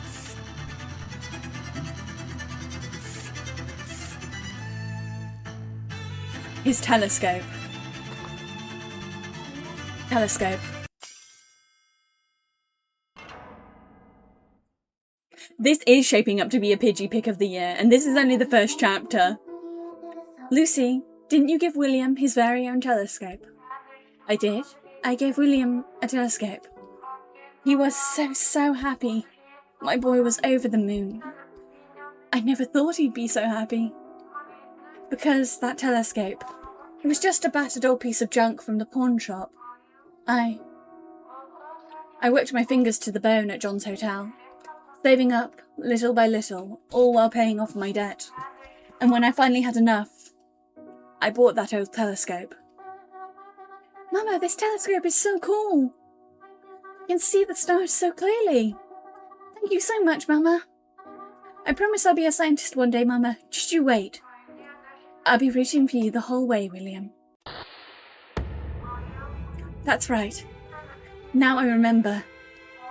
The lens in William's telescope. The reason it was cracked. It was because on that day the lender came to our house. He broke all of William's belongings. Every single one. He stomped on everything my boy held dear. And laughed the whole time. He destroyed everything. William's clothes, his hat, his desk, his favourite books and stationery. All of it ground to pieces under his feet. Then lastly he picked up the telescope and smashed it against the wall. Over and over and over. All while laughing like a maniac. All William could do was cry. He cried so hard. His tears, his big heaving sobs. I'll never forget them. I've forgotten so much since then, but William's cries are burned into my ears. That's why you couldn't turn the other cheek and killed the moneylender. I wanted to kill him, so I did it. That horrible thing. What horrible thing? What did you do to the lender? Stop it. Don't ask me that. Not now. I don't want to hear it.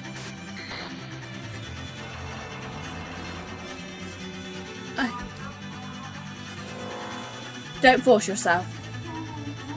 You don't have to force yourself to remember. I know, but the memories won't stop. Yeah, right, Moore? I'm with you on this one. I also probably would push him out a window. Right. I did it for William's sake, to protect him. I had no other choice.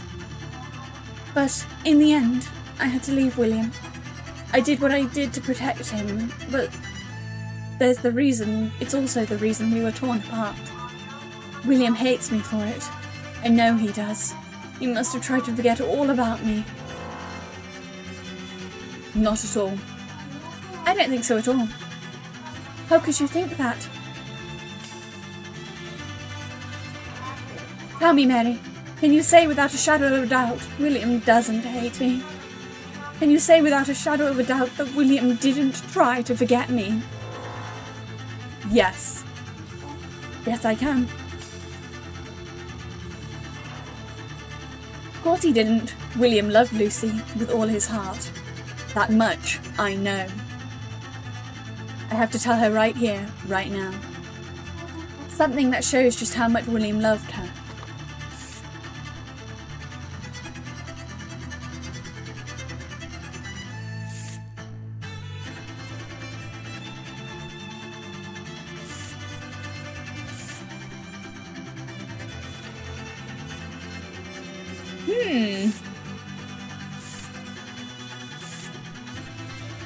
His future dream?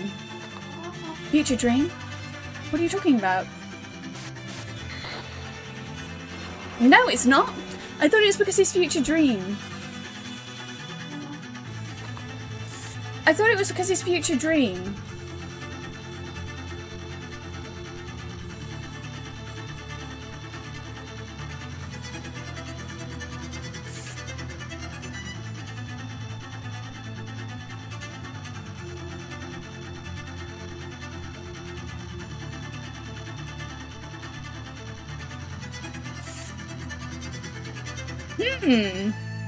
What is the option here?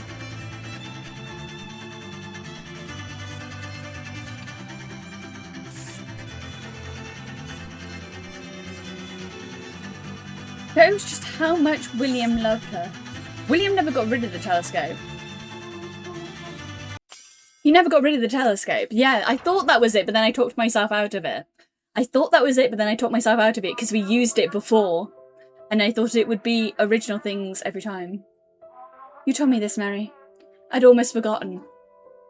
Lucy? Mary, the truth of what happened.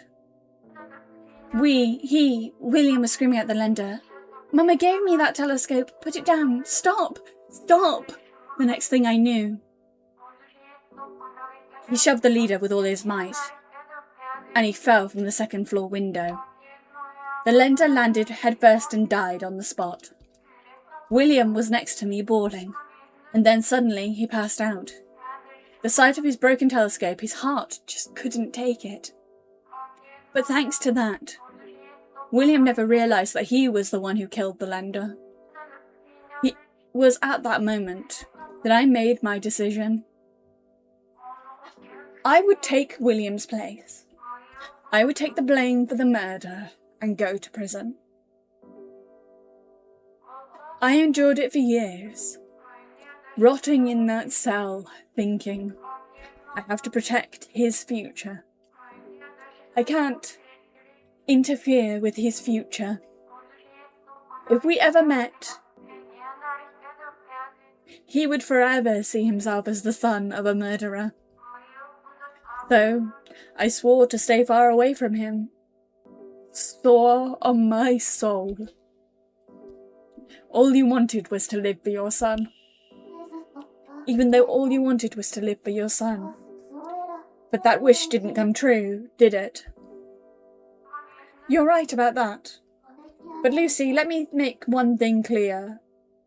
I don't think you're a bad mother. Because the moment you got out of prison, you immediately ran to a certain place.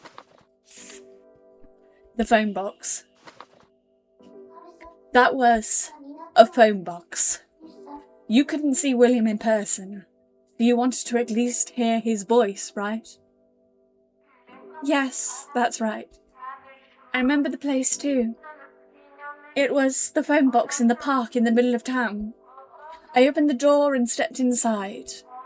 Then I tried to call him, but I couldn't. I didn't have the courage or the money. But then, a little girl I'd never met called out to me. Her voice reminds me of yours, actually. Wait, that wasn't me, was it?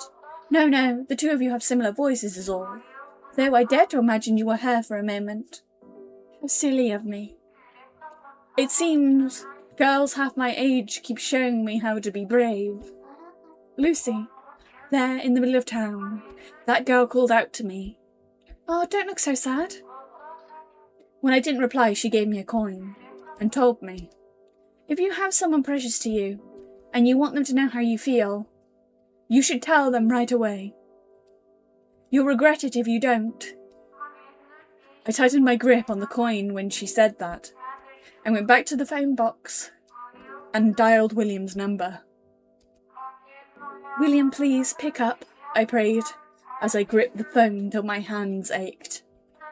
William, please pick up, again and again. Please answer the phone. William, I want to talk to you.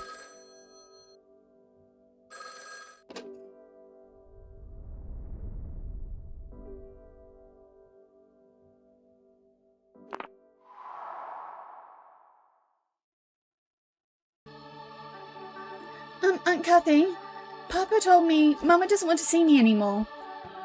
Mama abandoned me. Never. Mama abandoned me. No, she didn't. Lucy wanted to see you again. So much. That's why I kept her going that's what kept her going the whole time she was locked up. She loved you with all her heart. Please, you have to believe me. I want to believe you. I don't believe you. I believe what Papa said. No. Please, believe me. Lucy. Why should I believe you? Mama did a very bad thing, and then she went to prison. Mama abandoned me, so I'm going to believe Papa. Mary, it's futile. You cannot answer on William's behalf. The past cannot be changed. But that's just too sad. William, listen. There's a very good reason your mama went to prison. Yeah? She had no choice. But Aunt Kathy, I don't want to talk about Mama anymore. I'm going to hang up now. William, wait. Before you do, just once, I want you to call me what you used to. Your papa's not the only one who loves you. So please, just once, if you could call me please call me Mama. Wait, Auntie, do you see that? The moon is falling. The moon?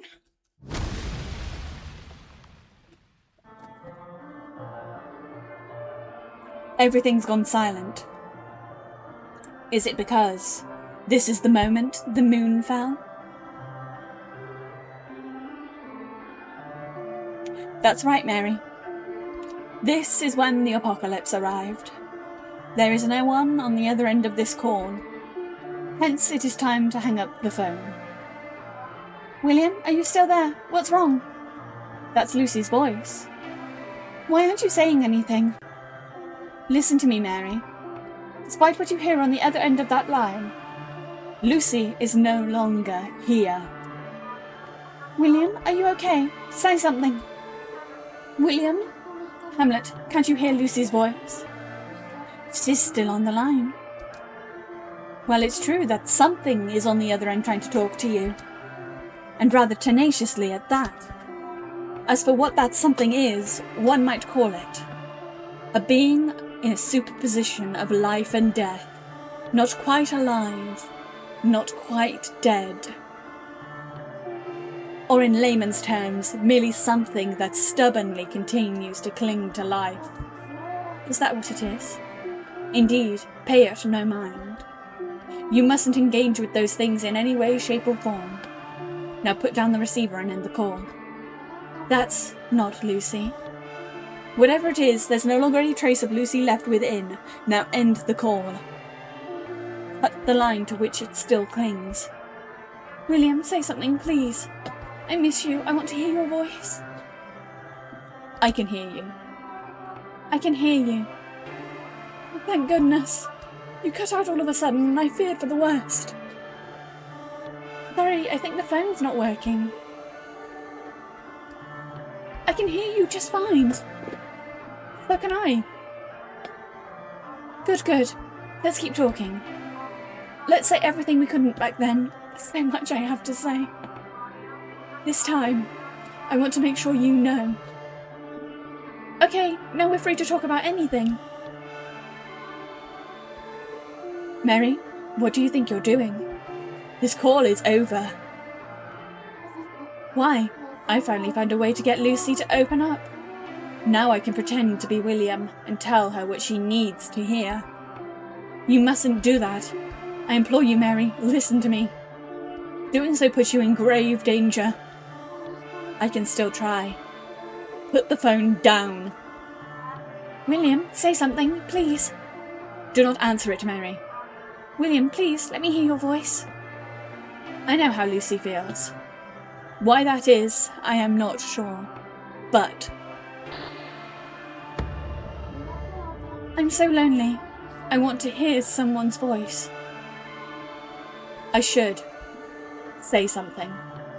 Of course, I should. I had someone I wished I could talk to me, too. Don't worry. Don't worry. I can hear you. I can hear you. Thank goodness.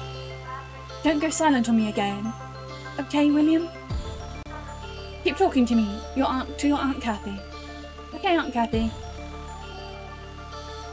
Good boy. Thank you so much.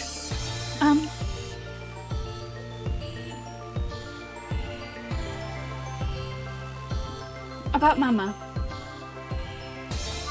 Your Mama? Of course, ask away. I know all there is to know about her. Aunt Kathy, did Mama...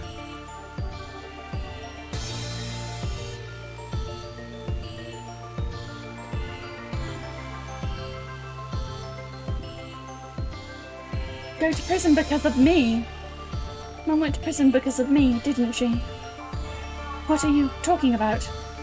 You had nothing to do with it. It's not your fault. Not at all. Your mum is the one at fault.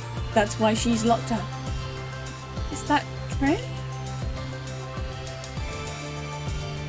William, don't tell me you know the truth.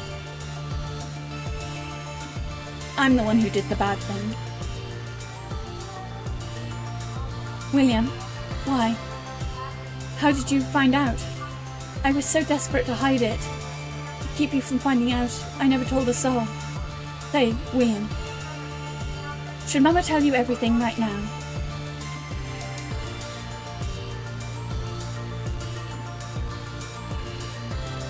I'm fine. I want to know everything. Please, I want to know everything. I'm sorry, I just can't find the right words. William, I honestly can't tell what's good or bad anymore.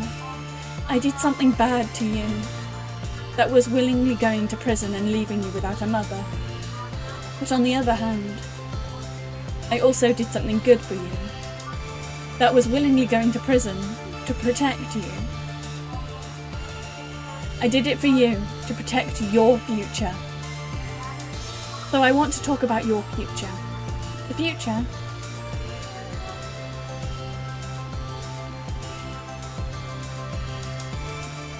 I want to know how Mum is doing. The future can wait. I want to know how Mum is doing. She's well, right now. I believe she's in a phone box calling someone and crying her eyes out. Why is Mama crying? Why is Mama crying? I'm not sure, but it may be since, at long last, you could talk to someone very, very important to her.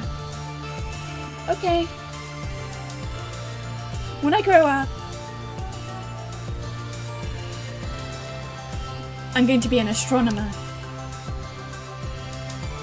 William, I'm so glad to hear that. So glad you didn't give up on that dream. William, can you tell me something? I heard from your mama, Lucy, that ever since you told her you wanted to become an astronomer, you worked very hard to save money and bought you a telescope. Do you still have it? I kept it safe and sound. The whole time. You have? You sweet boy. I also heard that even if the telescope I gave you became nothing more than a pile of junk, you said you would always treasure it. No, it was true. William, your mama must be very happy right now. Being able to talk to you like this. I never ever want to hang up. I want us to keep talking just like this forever and ever. Forever and ever. Aunt Kathy, are you crying? No, I'm not crying. You know, grown-ups aren't allowed to cry. I think it's okay for grown-ups to cry. Hey, what's wrong? Say something. Don't abandon me ever again. You're my one and only.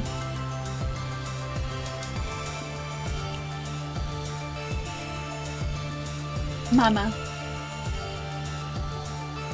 You're my mama. Mama? Yes, that's right. I'm your mama. And I always will be. Your mama. William. You finally called me mama. I'm so happy. Thank you. And to you on the other end of the line. Thank you. And goodbye.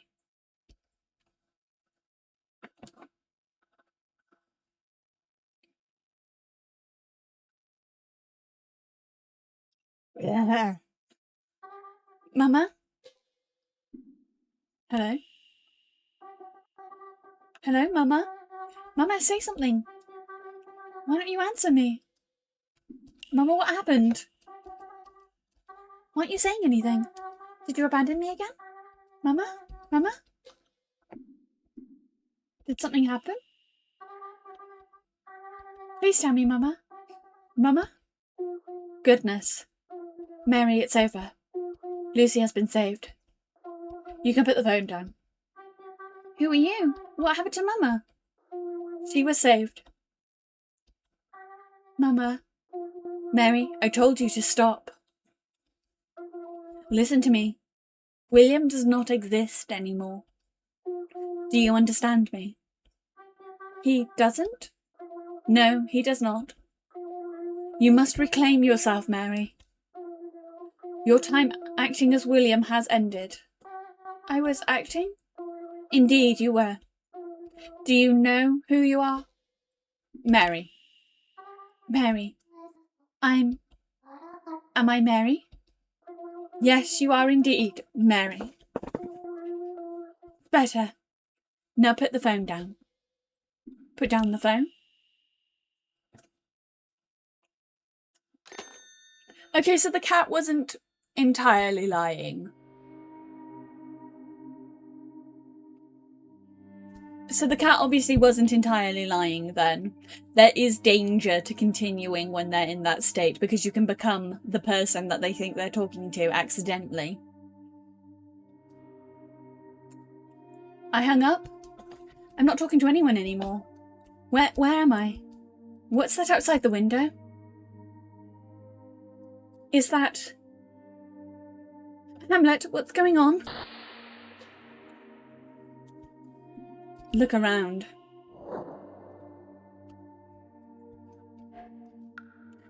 Is that a shelf I see? It's too dark to tell if it really is one. There's a blank phone on the table. It's like it's waiting for someone to start a call. And the moon. The full moon, it's so beautiful, but why is it making me feel so lonely? There's something on the desk. It's a diary. Pick it up. Feels almost familiar to the touch. Should I look inside? Open the diary. To live for someone else. Whose diary could this be?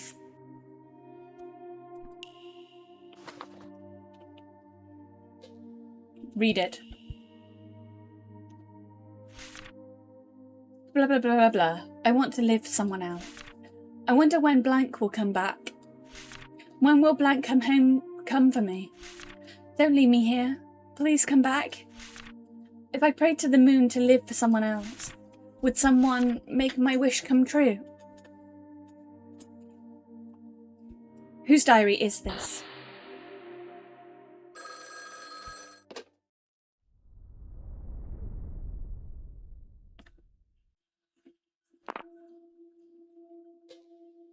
Hello.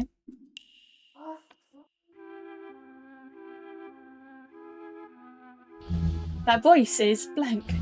Is it really blank? Sorry, I couldn't hear you clearly. Who is this? It's Blank's voice. There's no way I could have been mistaken. Who are you? You don't recognise me. It's your beloved Blank. Let's keep chat until we both are blank. We'll keep blank until you start to feel blank. Do we know each other? Blank, I apologise. I shouldn't have said that. Everyone has the right to become who they really are. You don't need to act like someone else. Become who they really are. I can become who I really am. Yes. I become who I really am. Do you really think so? You shouldn't. Mary, do you remember what you've done?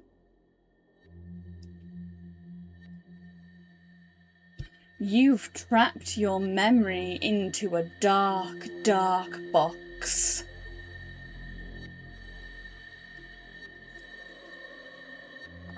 Remember what you've done. All of it. It's all your fault.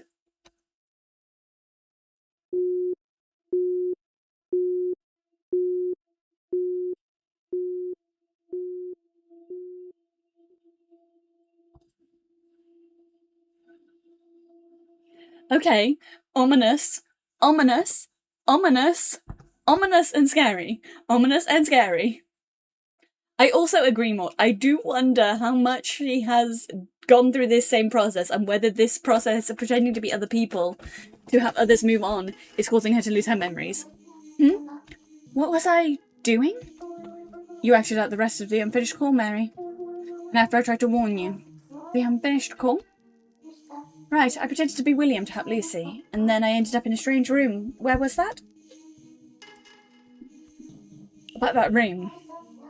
Why did I end up in that room? Just when I thought the call was over.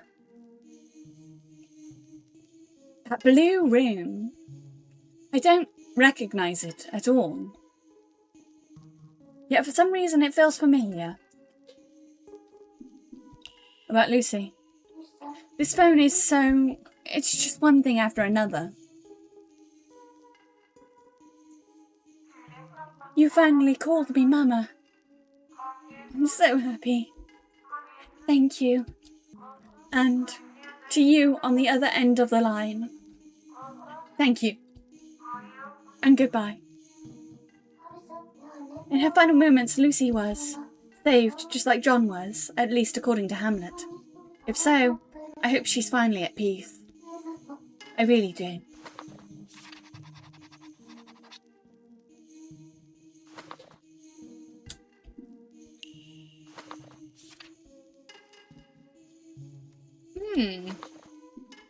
I guess we talk to the cat? No need to just be dispirited. You did, in fact, save Lucy.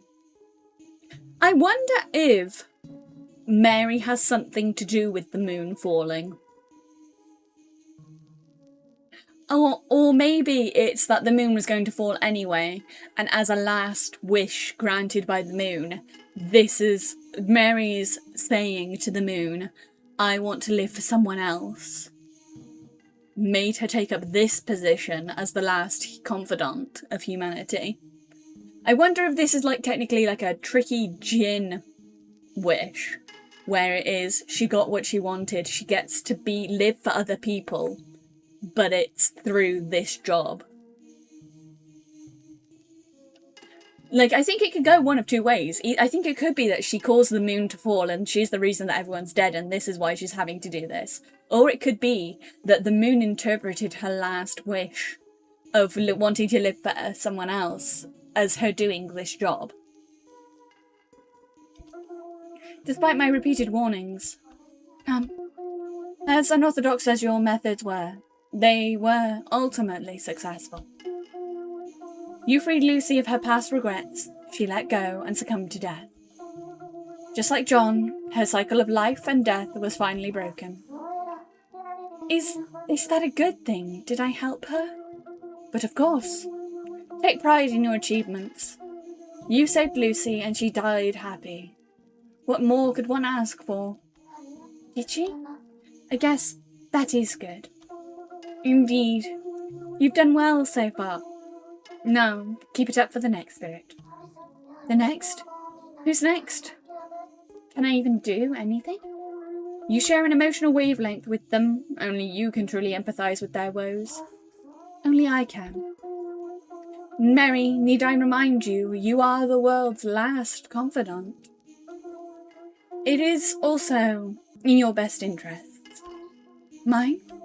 Remember, Mary, there are still many spirits on the line waiting to connect with you. And with that, I shall leave the rest to you. Farewell. Wait, stop running off on me. I still have questions. What am I supposed to do now? What's next for me? What am I supposed to do now? According to Hamlet, there's still spirits waiting on the other end of the line. They're waiting for me. People shouldering huge burdens, just like Lucy. They want to speak to me. Huh? The phone is ringing. Is that one of the spirits?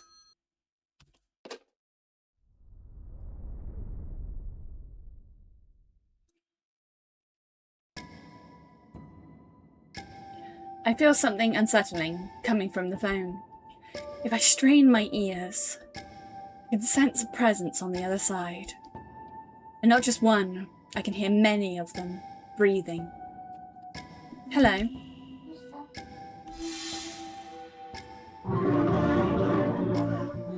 Hello? I hear countless voices, all talking over each other. They're all desperate for someone to listen to them, just like Lucy was. Others are suffering, just like her. Yes, and you're one of them, Mary. Sorry, me?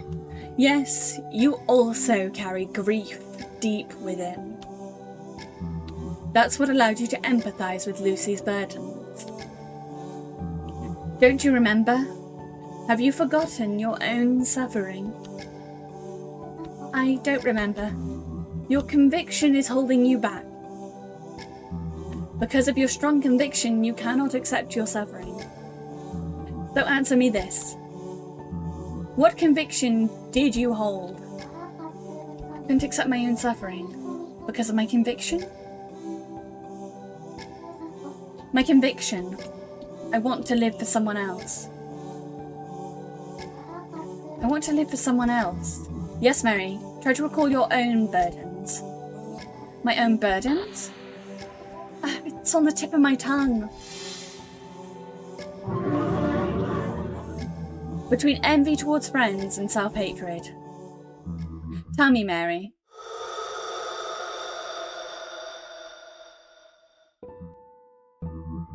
In your eyes, which is truly more painful to experience? Hard question. This is a hard question. Envy towards friends or self-hatred?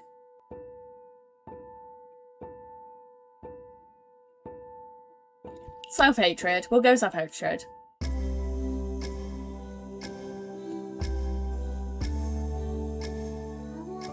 More painful to me. Self-hatred, maybe?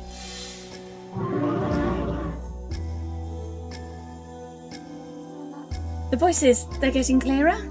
It's just like Hamlet said. My answer is converging the spirits into one. They're transforming into someone who shares my grief. Oh, you felt self-hatred before as well? Keep hating yourself and you'll grow to hate everyone. In fact, you may even lose the ability to love. Say, have you been taking care of yourself or have you not?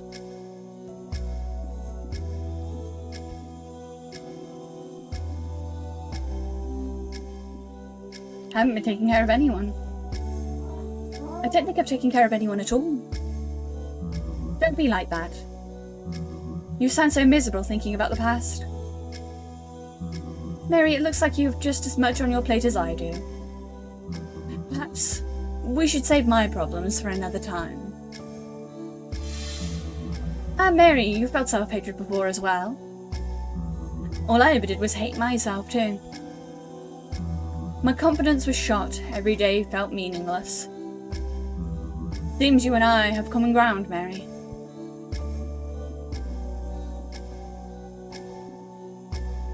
Common ground is good. Finding common ground is always good, right? Of course, it's the first step to getting to truly know someone. Though, if we get along too well, you might start comparing yourself to me and spiral yourself. Your name's Mary, right? Your name's Mary, right? I feel like you and I are cut from the same cloth. Because I can relate to your self-hatred. So, I'd like you to listen to my story. I feel like you'd understand after all, our most tragic memories are alike. They are? Yeah. I once did something horrible to a dear friend of mine. Because of that, we couldn't achieve our dreams together. What made me do such a horrible thing? Well, I think now I'll finally understand. Or I will if I talk to you about it. After all, you also have treasured memories about a friend, don't you? I do? I remember. Mary, could you do me a favour? I want you to ask me. Please ask me. Who am I? What's my name? Who are you?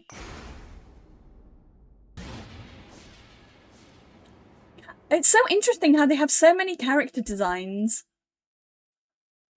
I think the story's a little more linear than I give it credit for. That I'm thinking it is. I think it's a little more linear. I think we're always going to end up dealing with the same people unless we pick the other option, maybe. But no, because this guy could also be jealousy for friend. And I think the last lady could also be wanting to live... No, I don't really see her being wanting to live for herself. But this guy could totally be for both of those. Like, jealousy and, like, self-hatred. So maybe, I don't know. We'll have to see how it works. My name's Thomas. You and I share the same feelings. What feelings, you might ask? You said it yourself. Self-hatred. 8052, Thomas.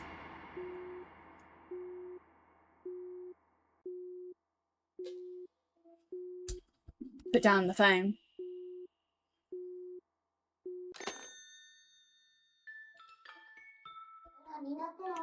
That's it then. After Lucy, the next person for me to save is Thomas. About Thomas. Thomas, of course. I don't know who he is.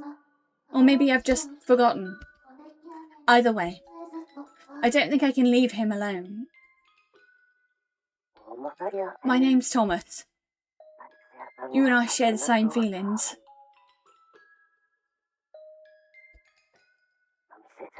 What feelings, you might ask?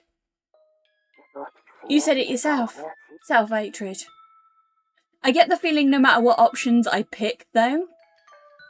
But, you know, the two people before him. You know, the frog guy and the raccoon girl. I think no matter what option I picked, for those out of the 4 options I had for each one, I would have gotten the same outcome. I'm guessing. I think it was always going to lead to Thomas.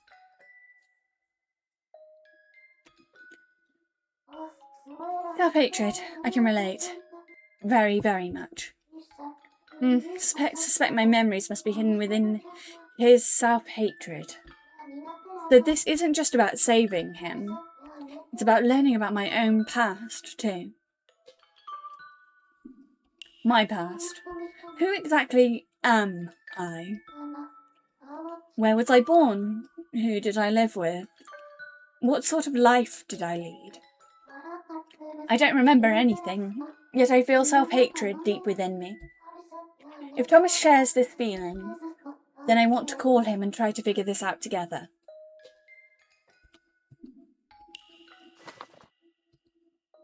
Okay, so we haven't done the notebook stuff for him yet.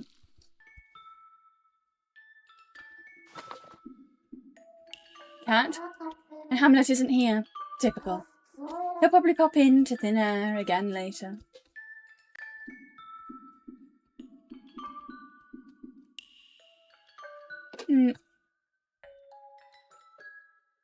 Oh, we didn't look at the notebook to see. 8052. 8052.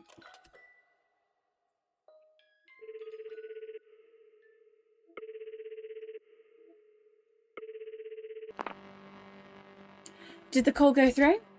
Hello? Hello? No response. There's no response, and yet I sense a presence. What can I say? You're Thomas, right? Hello, are you Thomas? I really wanted to talk to you.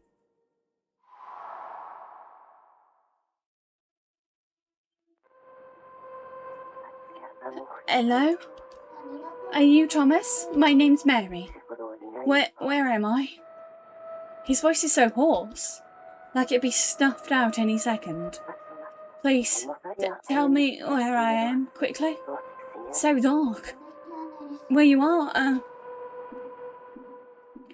can you hear anything? The sound of ice falling. Lots and lots of ice. Is this oven ice? Ice, or something that sounds like it. It is clanking, but also rumbling, like a quake. Ice falling, and deep, deep rumbling. Lots of ice falling. I should write that down just in case. Okay, noted. Can you touch anything? Is there anything you can touch nearby? Touch something I can touch. Oh, what's this? Thick, soft like cloth or silk? Cloth? Silk? Yeah, it's very thick, very big and wide. Even I stretch out my arms, it's still wider. It's like a wall spreading out in front of me. A wall like cloth? Yeah, a gigantic wall of cloth towering over me. Somewhere with a wall like cloth. I could write that down just in case. So a cinema. Like a cinema. I think the answer is cinema. Could you tell me what you see? I could try brainstorming this together. What I see is the sun. I see the sun. Sun? Thomas, are you calling me from outside? From a phone booth, perhaps? No, I'm not outside. It's dark, every way I look. But you can see the sun. Yeah, in the darkness I see a sun. Many suns, in fact. So a dark place with many suns. I should write that down. Okay, noted. I think it's got to be a theatre. I have a feeling I know where Thomas is. I just remembered something. Oh, what is it? It's place. It's filled with my hopes and dreams. Hopes and dreams. It must be important to you then. Mary, where am I? Please tell me. You figured it out? Could it be? Thomas, location based on what he said. He might be describing things metaphorically. Let me check my notebook. Right now, Thomas is in a theatre. Thomas, are you in a theatre perhaps? A what? A theatre? I see. Is this a theatre? Did I get it right? Thomas is at the theatre. I drew a big picture of it. So, that theatre. I'm still there. That theatre? You know what theatre you're in right now? Yeah, in fact I don't just know it. It's everything I've ever dreamed of. It's irreplaceable to me. That's what you mean by hopes and dreams. You sound calmer now. I do feel better. If you don't mind, could you tell me, would you like to talk? Sure. About the theatre. What sort of theatre are you in? This is my father's theatre. Your father's? He owned it? He did. He's a famous playwright. It's where he performed the plays he wrote. He always had a full house. Every new play father wrote became the talk of the town. I'd be on the front page of every newspaper out there. Wow. Yeah, incredible, right? I was one of many fans of his work. About dreams. So, you said this theatre is everything you ever dreamed of. Why is that? This place gives people hopes and dreams, no matter how downtrodden they are, even during their darkest hours. This theatre captures their arts and puts smiles on their faces, like any good theatre should. And yet, for some reason, I can't seem to remember what happened in the theatre, what made it such fun. It's all a blur to me, a blur and a whirlwind of anxiety. See, I'm sorry, I wish I could tell you more. It's fine. Don't force yourself to remember. I'm trying to... Darn it. Can't remember anything else.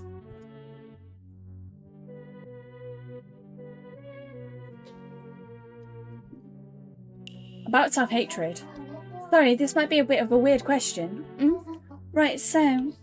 Thomas, you and me, didn't we harbour the same feelings? The same feelings? Self-hatred. Thomas, haven't you ever felt that way? I have. I thought so.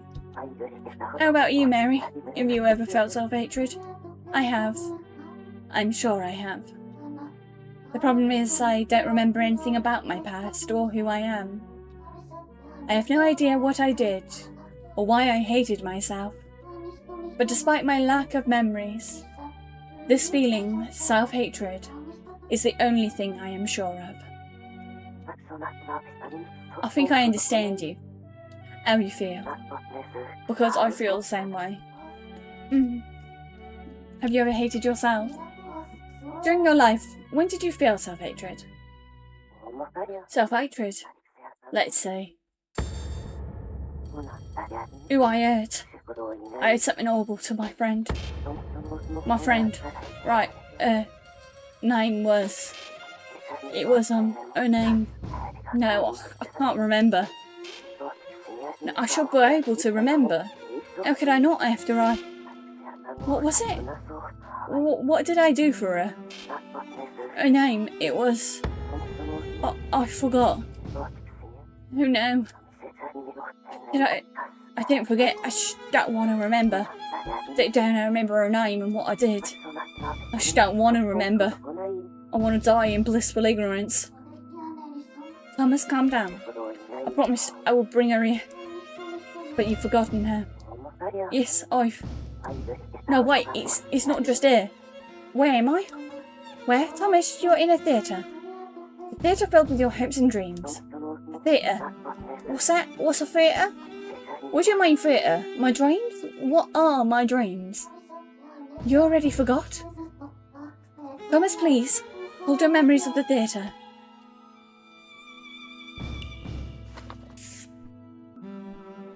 Suns in the dark. Thomas, you said before you can see many suns in the darkness, right?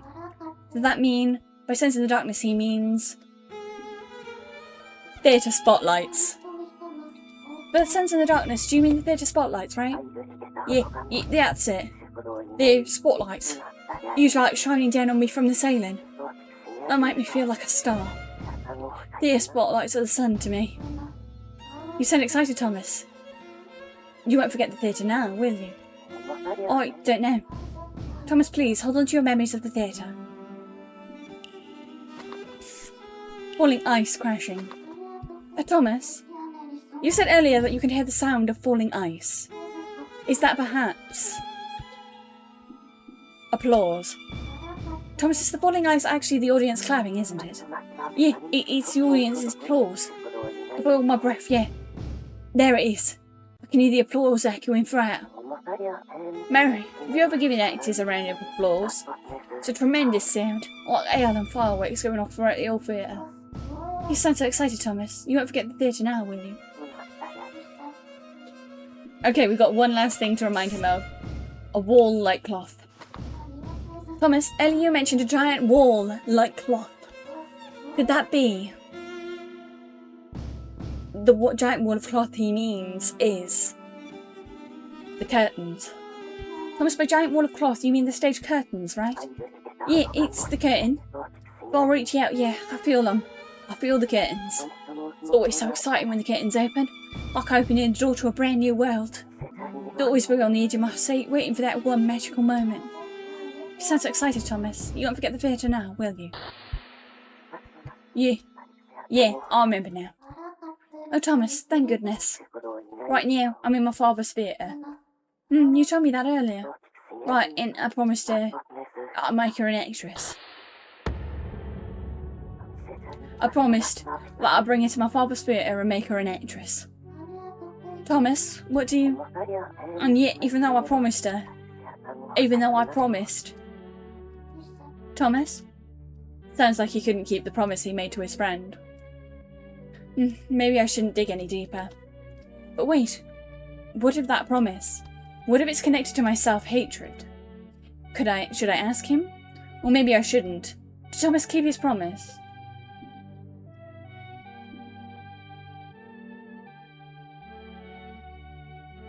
Don't bring it up. The topic clearly strikes a nerve. Better stay away from it for now. Mary, I was hoping you'd ask. Oh, Thomas, It's fine, Mary. I know you mean well. Thomas? I just remembered her name was Leah.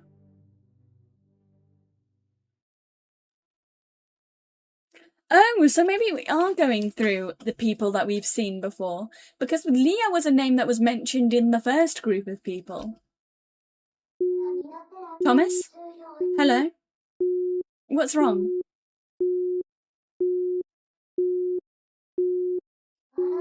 Thomas? Are you there? Did the call cut out?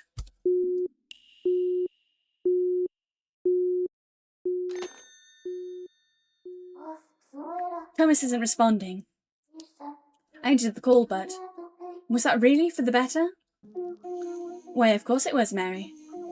You've been following protocol to a T. That's something I can commend you on. Hamlet, you keep appearing and disappearing, over and over again. Please make up your mind already.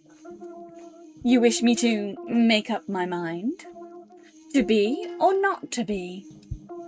Which would you rather, Mary? That I be here or not? You're putting me on the spot here. I think I'd prefer it if you were here.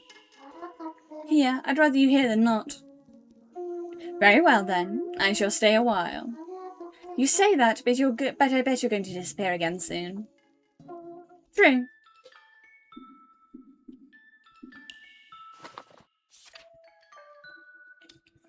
This one's interesting. About Thomas. Thomas is the spirit I met after Lucy. Lucy had her own troubles, as does he. They all have unfinished business.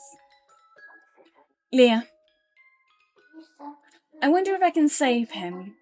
Maybe I talk to him a bit more?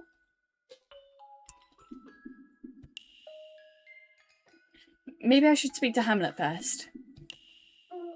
No need to be flustered, Mary, as I said. You are following protocol in regards to Thomas. What protocol? What do you mean, protocol, anyway? Remember how you dealt with Lucy? The two of you went through the same steps. With Lucy, I first called her, then put the phone down, then the phone rang. And when I answered, it connected to Lucy's past. Back when she called her son, William, from a phone booth. Is that what's going to happen with Thomas? Indeed it will. Oh, the phone's ringing. Speak of the devil. This shall be a call from Thomas's past. Do lend him an ear. And with that I shall take my leave. Already? A call from Thomas's past. Could it be his final call? Okay, we're going to see what Thomas's final moments were like. Did the call go through? Hello? Is this Leah?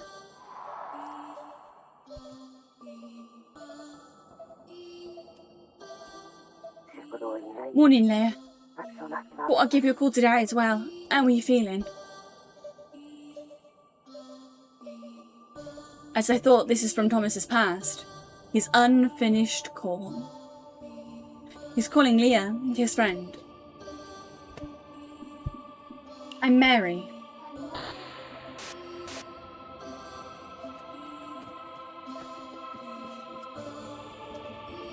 The words won't leave my mouth.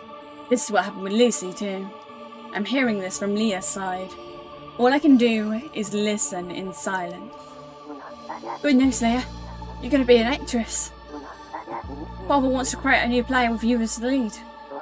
Probably believes in your talent. He said you're going to be famous one day. Probably wants you to come visit. Don't worry, you'll be in good hands. Father's writing the script himself. It makes you shine like a star. Father and I will be waiting for you at the theatre. I'll come to the theatre. What?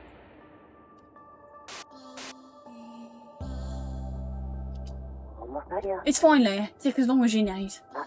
I'll wait for your answer, however long it takes. Thomas, I can hear you.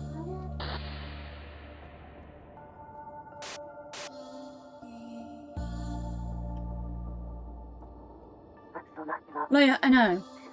I did something horrible to you. That's why you won't say anything. Is Thomas getting quieter? You're blank, aren't you? Blank. He's quiet, I can barely hear him.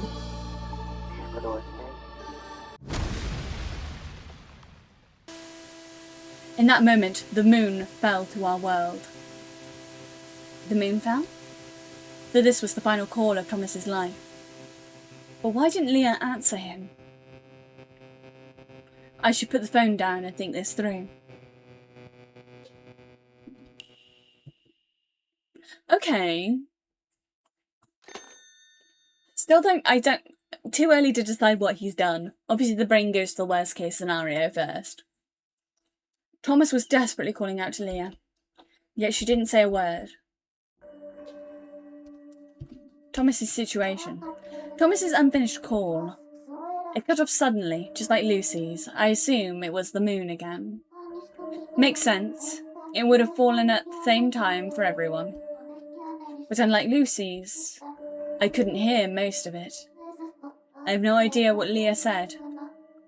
And Thomas's voice got so quiet at the end, I couldn't hear him either. The words I couldn't hear. What did he say just before the moon fell?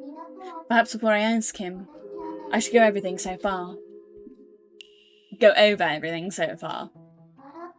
Before I call Thomas, I should go over what I know about him in my notebook. His friend, Leah. Leah was Thomas's friend, right? Just like with Lucy. Mid-call, the moon suddenly fell and crashed into our world. I can picture Leah's face all of a sudden. I already drew it. Is this really what she looked like? I promised to her. Speaking of, didn't Thomas say? I promised I'd bring her to my father's theatre and make her an actress. Make her an actress, huh? Thomas promised Leah that he would make her an actress. Okay, that should do it. How did it turn out? I wonder, did he ever fulfill that promise? Come to think of it, didn't he say in his unfinished call? He truly believes in your talent. Bart was writing the script himself. Will make you shine like a star. I should write that down before I forget. Maybe I put too much effort into this drawing. Thomas's father. Thomas's father was a famous playwright. Thomas said his father was a famous playwright. He must have been very influential to have his own theatre. From what I can tell, Leah dreamed of becoming an actress, so Thomas asked his father to grant her wish. And it sounds like he said yes. He was willing to write a play starring Leah. What a wonderful father. Which means, was Leah able to become an actress like she wanted? Probably not. It's fine, Leah. Take as long as you need. I'll wait for your answer, however long it takes. Her dream was going to come true, but she didn't say a word. Thomas cared about her enough to wait forever if he needed to. The question is, why did Leah keep him waiting? I think about this about sums it up. Something else sticks out to me. The muffled voice. By the end of the call, Thomas's voice was really faint. Leah, I know. I did something horrible to you. You're blank, are you? Blank. It's quiet, I can barely hear him. What did he say? Why couldn't I hear it? I could with Lucy. I better jot this down too. What? When did you get here? I'll leave that to your imagination. I'm here to answer your questions. Oh, I'll have a sippy now. Thank you.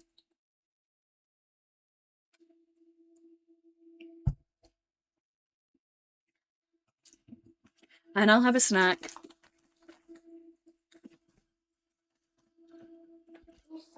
I figured.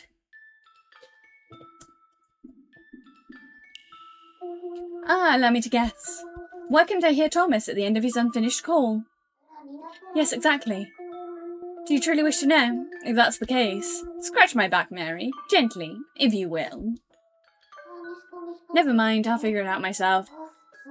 Besides, whatever answer you give me will probably be another riddle in itself. An interesting reaction. Very well, I shall tell you for free, just this once. For I am the nicest mathematician in the world. Indeed, you could not hear the end of that unfinished call because Thomas's memory is more unstable than Lucy's was. What do you mean?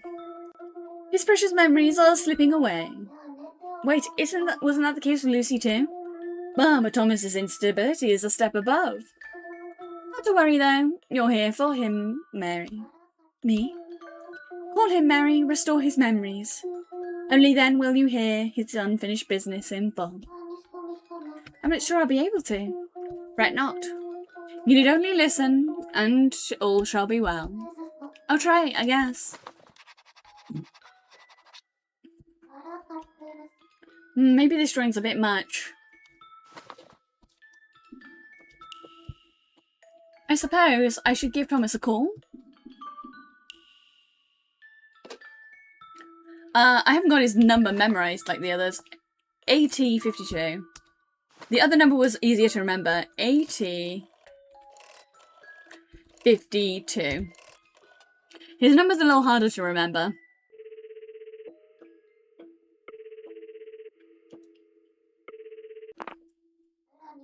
Hello? Oi, Mary. You sure you're okay? Sorry for losing myself like that. Won't happen again because you called me. I appreciate it. So, Mary, you're a world's best confidant, right? There's a lot I want to ask you. May I? Yeah, of course.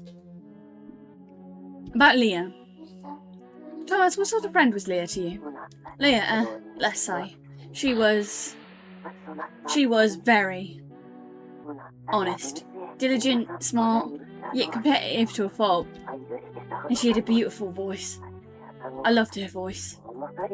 Yeah, it's one thing I'll never forget. Thomas, your stories about theatre, they're always so wonderful. Yes, let's keep going. I'd love to learn more about theatre. Leah, I hope she's okay. She is okay. I know she is. She's going to become an actress after all. I don't know. Would be such a waste. Becoming an actress, it's her destiny. Aye. Why couldn't Leah become an actress? She didn't? But Thomas, you promised you'd make her one. Yeah, I did. I remember it clear as day. And I was so close to fulfilling it. But something happened to her, which made it impossible. What exactly? I don't know. Mary, I can't remember. Thomas? About the unfinished call. Thomas, have you heard of unfinished calls? Unfinished? Is there something special about him? Right, of course. Basically, I just listened to the final call of your life. The final call of my life? Yes, exactly. And what happened? What did I say? I don't remember a thing. Who was I talking to in my final moments? You really don't remember, huh? In your unfinished call, you were talking to your friend, Leah. Leah. Leah's the one you called. Of course, who else but her? Is it that obvious in hindsight? Yeah, of course, or Leah's only connection to the outside world. Her only connection? What do you mean? It's a bit hard to explain. Our relationship was special.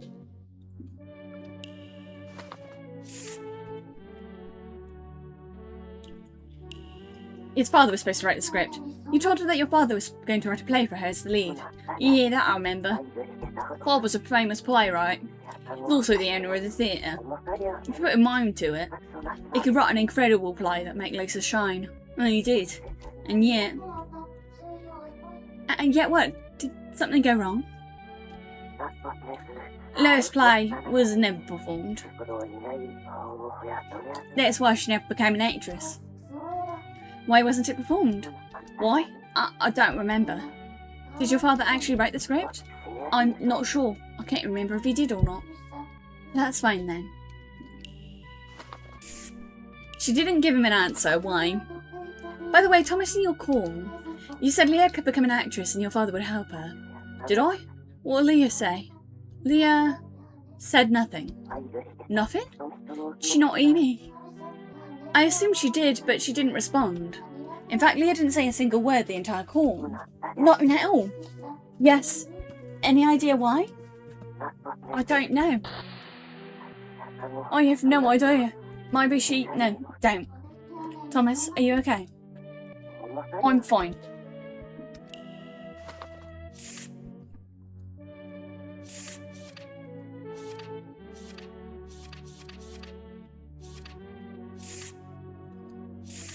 Huh. Oh, so we're doing this like a timeline. Okay. This is different set out to the other one. This is a timeline. I bet you're unfinished call. The final call of my life. That one, yes. Actually couldn't hear part of it. Which part? The last bit, right before the moon fell and the world ended. You kept speaking, but your voice grew quieter and quieter until I couldn't hear you anymore. So if you could hear that, then maybe you could figure out why Leah never said anything. But then again, maybe Leah did talk and you just couldn't hear her? I wonder. That must have been it. Leah and I were incredibly close. Surely she would have at least said something. I suppose. Is there any way for you to decipher the last bit? About that, apparently I'm having trouble hearing it because your memory is unstable. So if your memories were restored, I assume I would be able to. If you could just recall more about things that were important to you. Leah. Like Leah, perhaps. I see. I don't want to remember him too, both Leah and the theatre. Also, the thought of remembering scared me. Not sure why, though. Thanks to you, Mary. I think I'm ready now. If I get my memories back, I can hear the rest of the call, right? I believe so. I won't get my memories back. But how do I do that? Maybe I can figure something out. Really? Yes, this phone might have the power to give us some hints. Mary, please. I want my memories of Leah back. Okay. I want to know more about Leah too. Thank you, Mary. I'm going to hang out for a bit, okay? Just wait right here. Okay, good luck, Mary. See if I can remember anything as well. Okay, don't push yourself though. I'll call you back.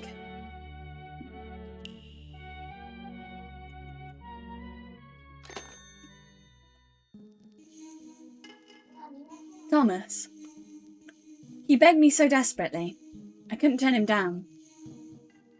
Can we really restore his memories?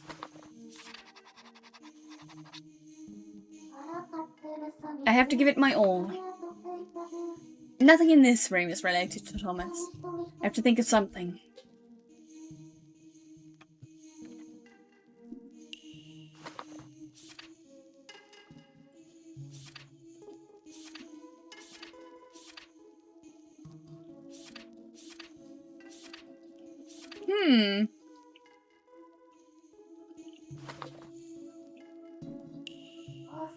If only Hamlet were here.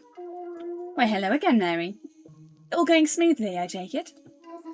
Hamlet, thank goodness you're here. I need to ask you something. It's about Thomas. I want to restore his memories. Could you please help me restore his memories? My. He really is placing all his bets on you. Well done, Mary. You're certainly living up to the title of the world's last confidant. What? You're doing a good job, and would you believe it? You've earned new third-party numbers. Third party? What was that again? People who can no doubt lead you to a helping hand, or poor, if you prefer. I've written them down in your notebook, the third-party numbers, that is. Give it a look later. Sure. Now I shall once again take my leave. Be sure to check on your notebook for the third-party numbers. And with that, I bid you good luck. Wait, could you explain?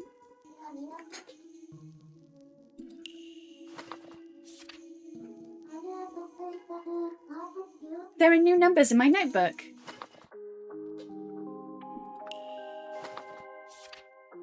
Huh?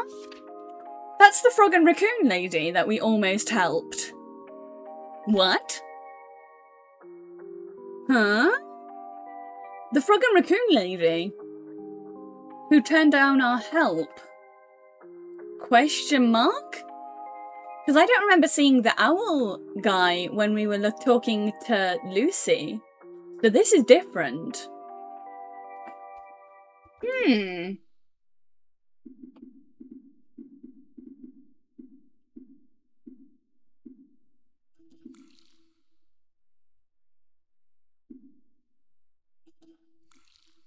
We are going to call it a night though, because it is starting to get late.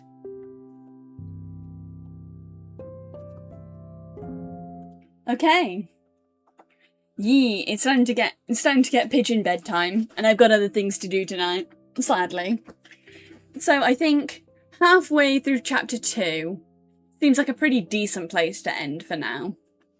Because we haven't really got to any of the sad stuff yet, so that way we can start with all the sad stuff on Tuesday. Who is streaming right now?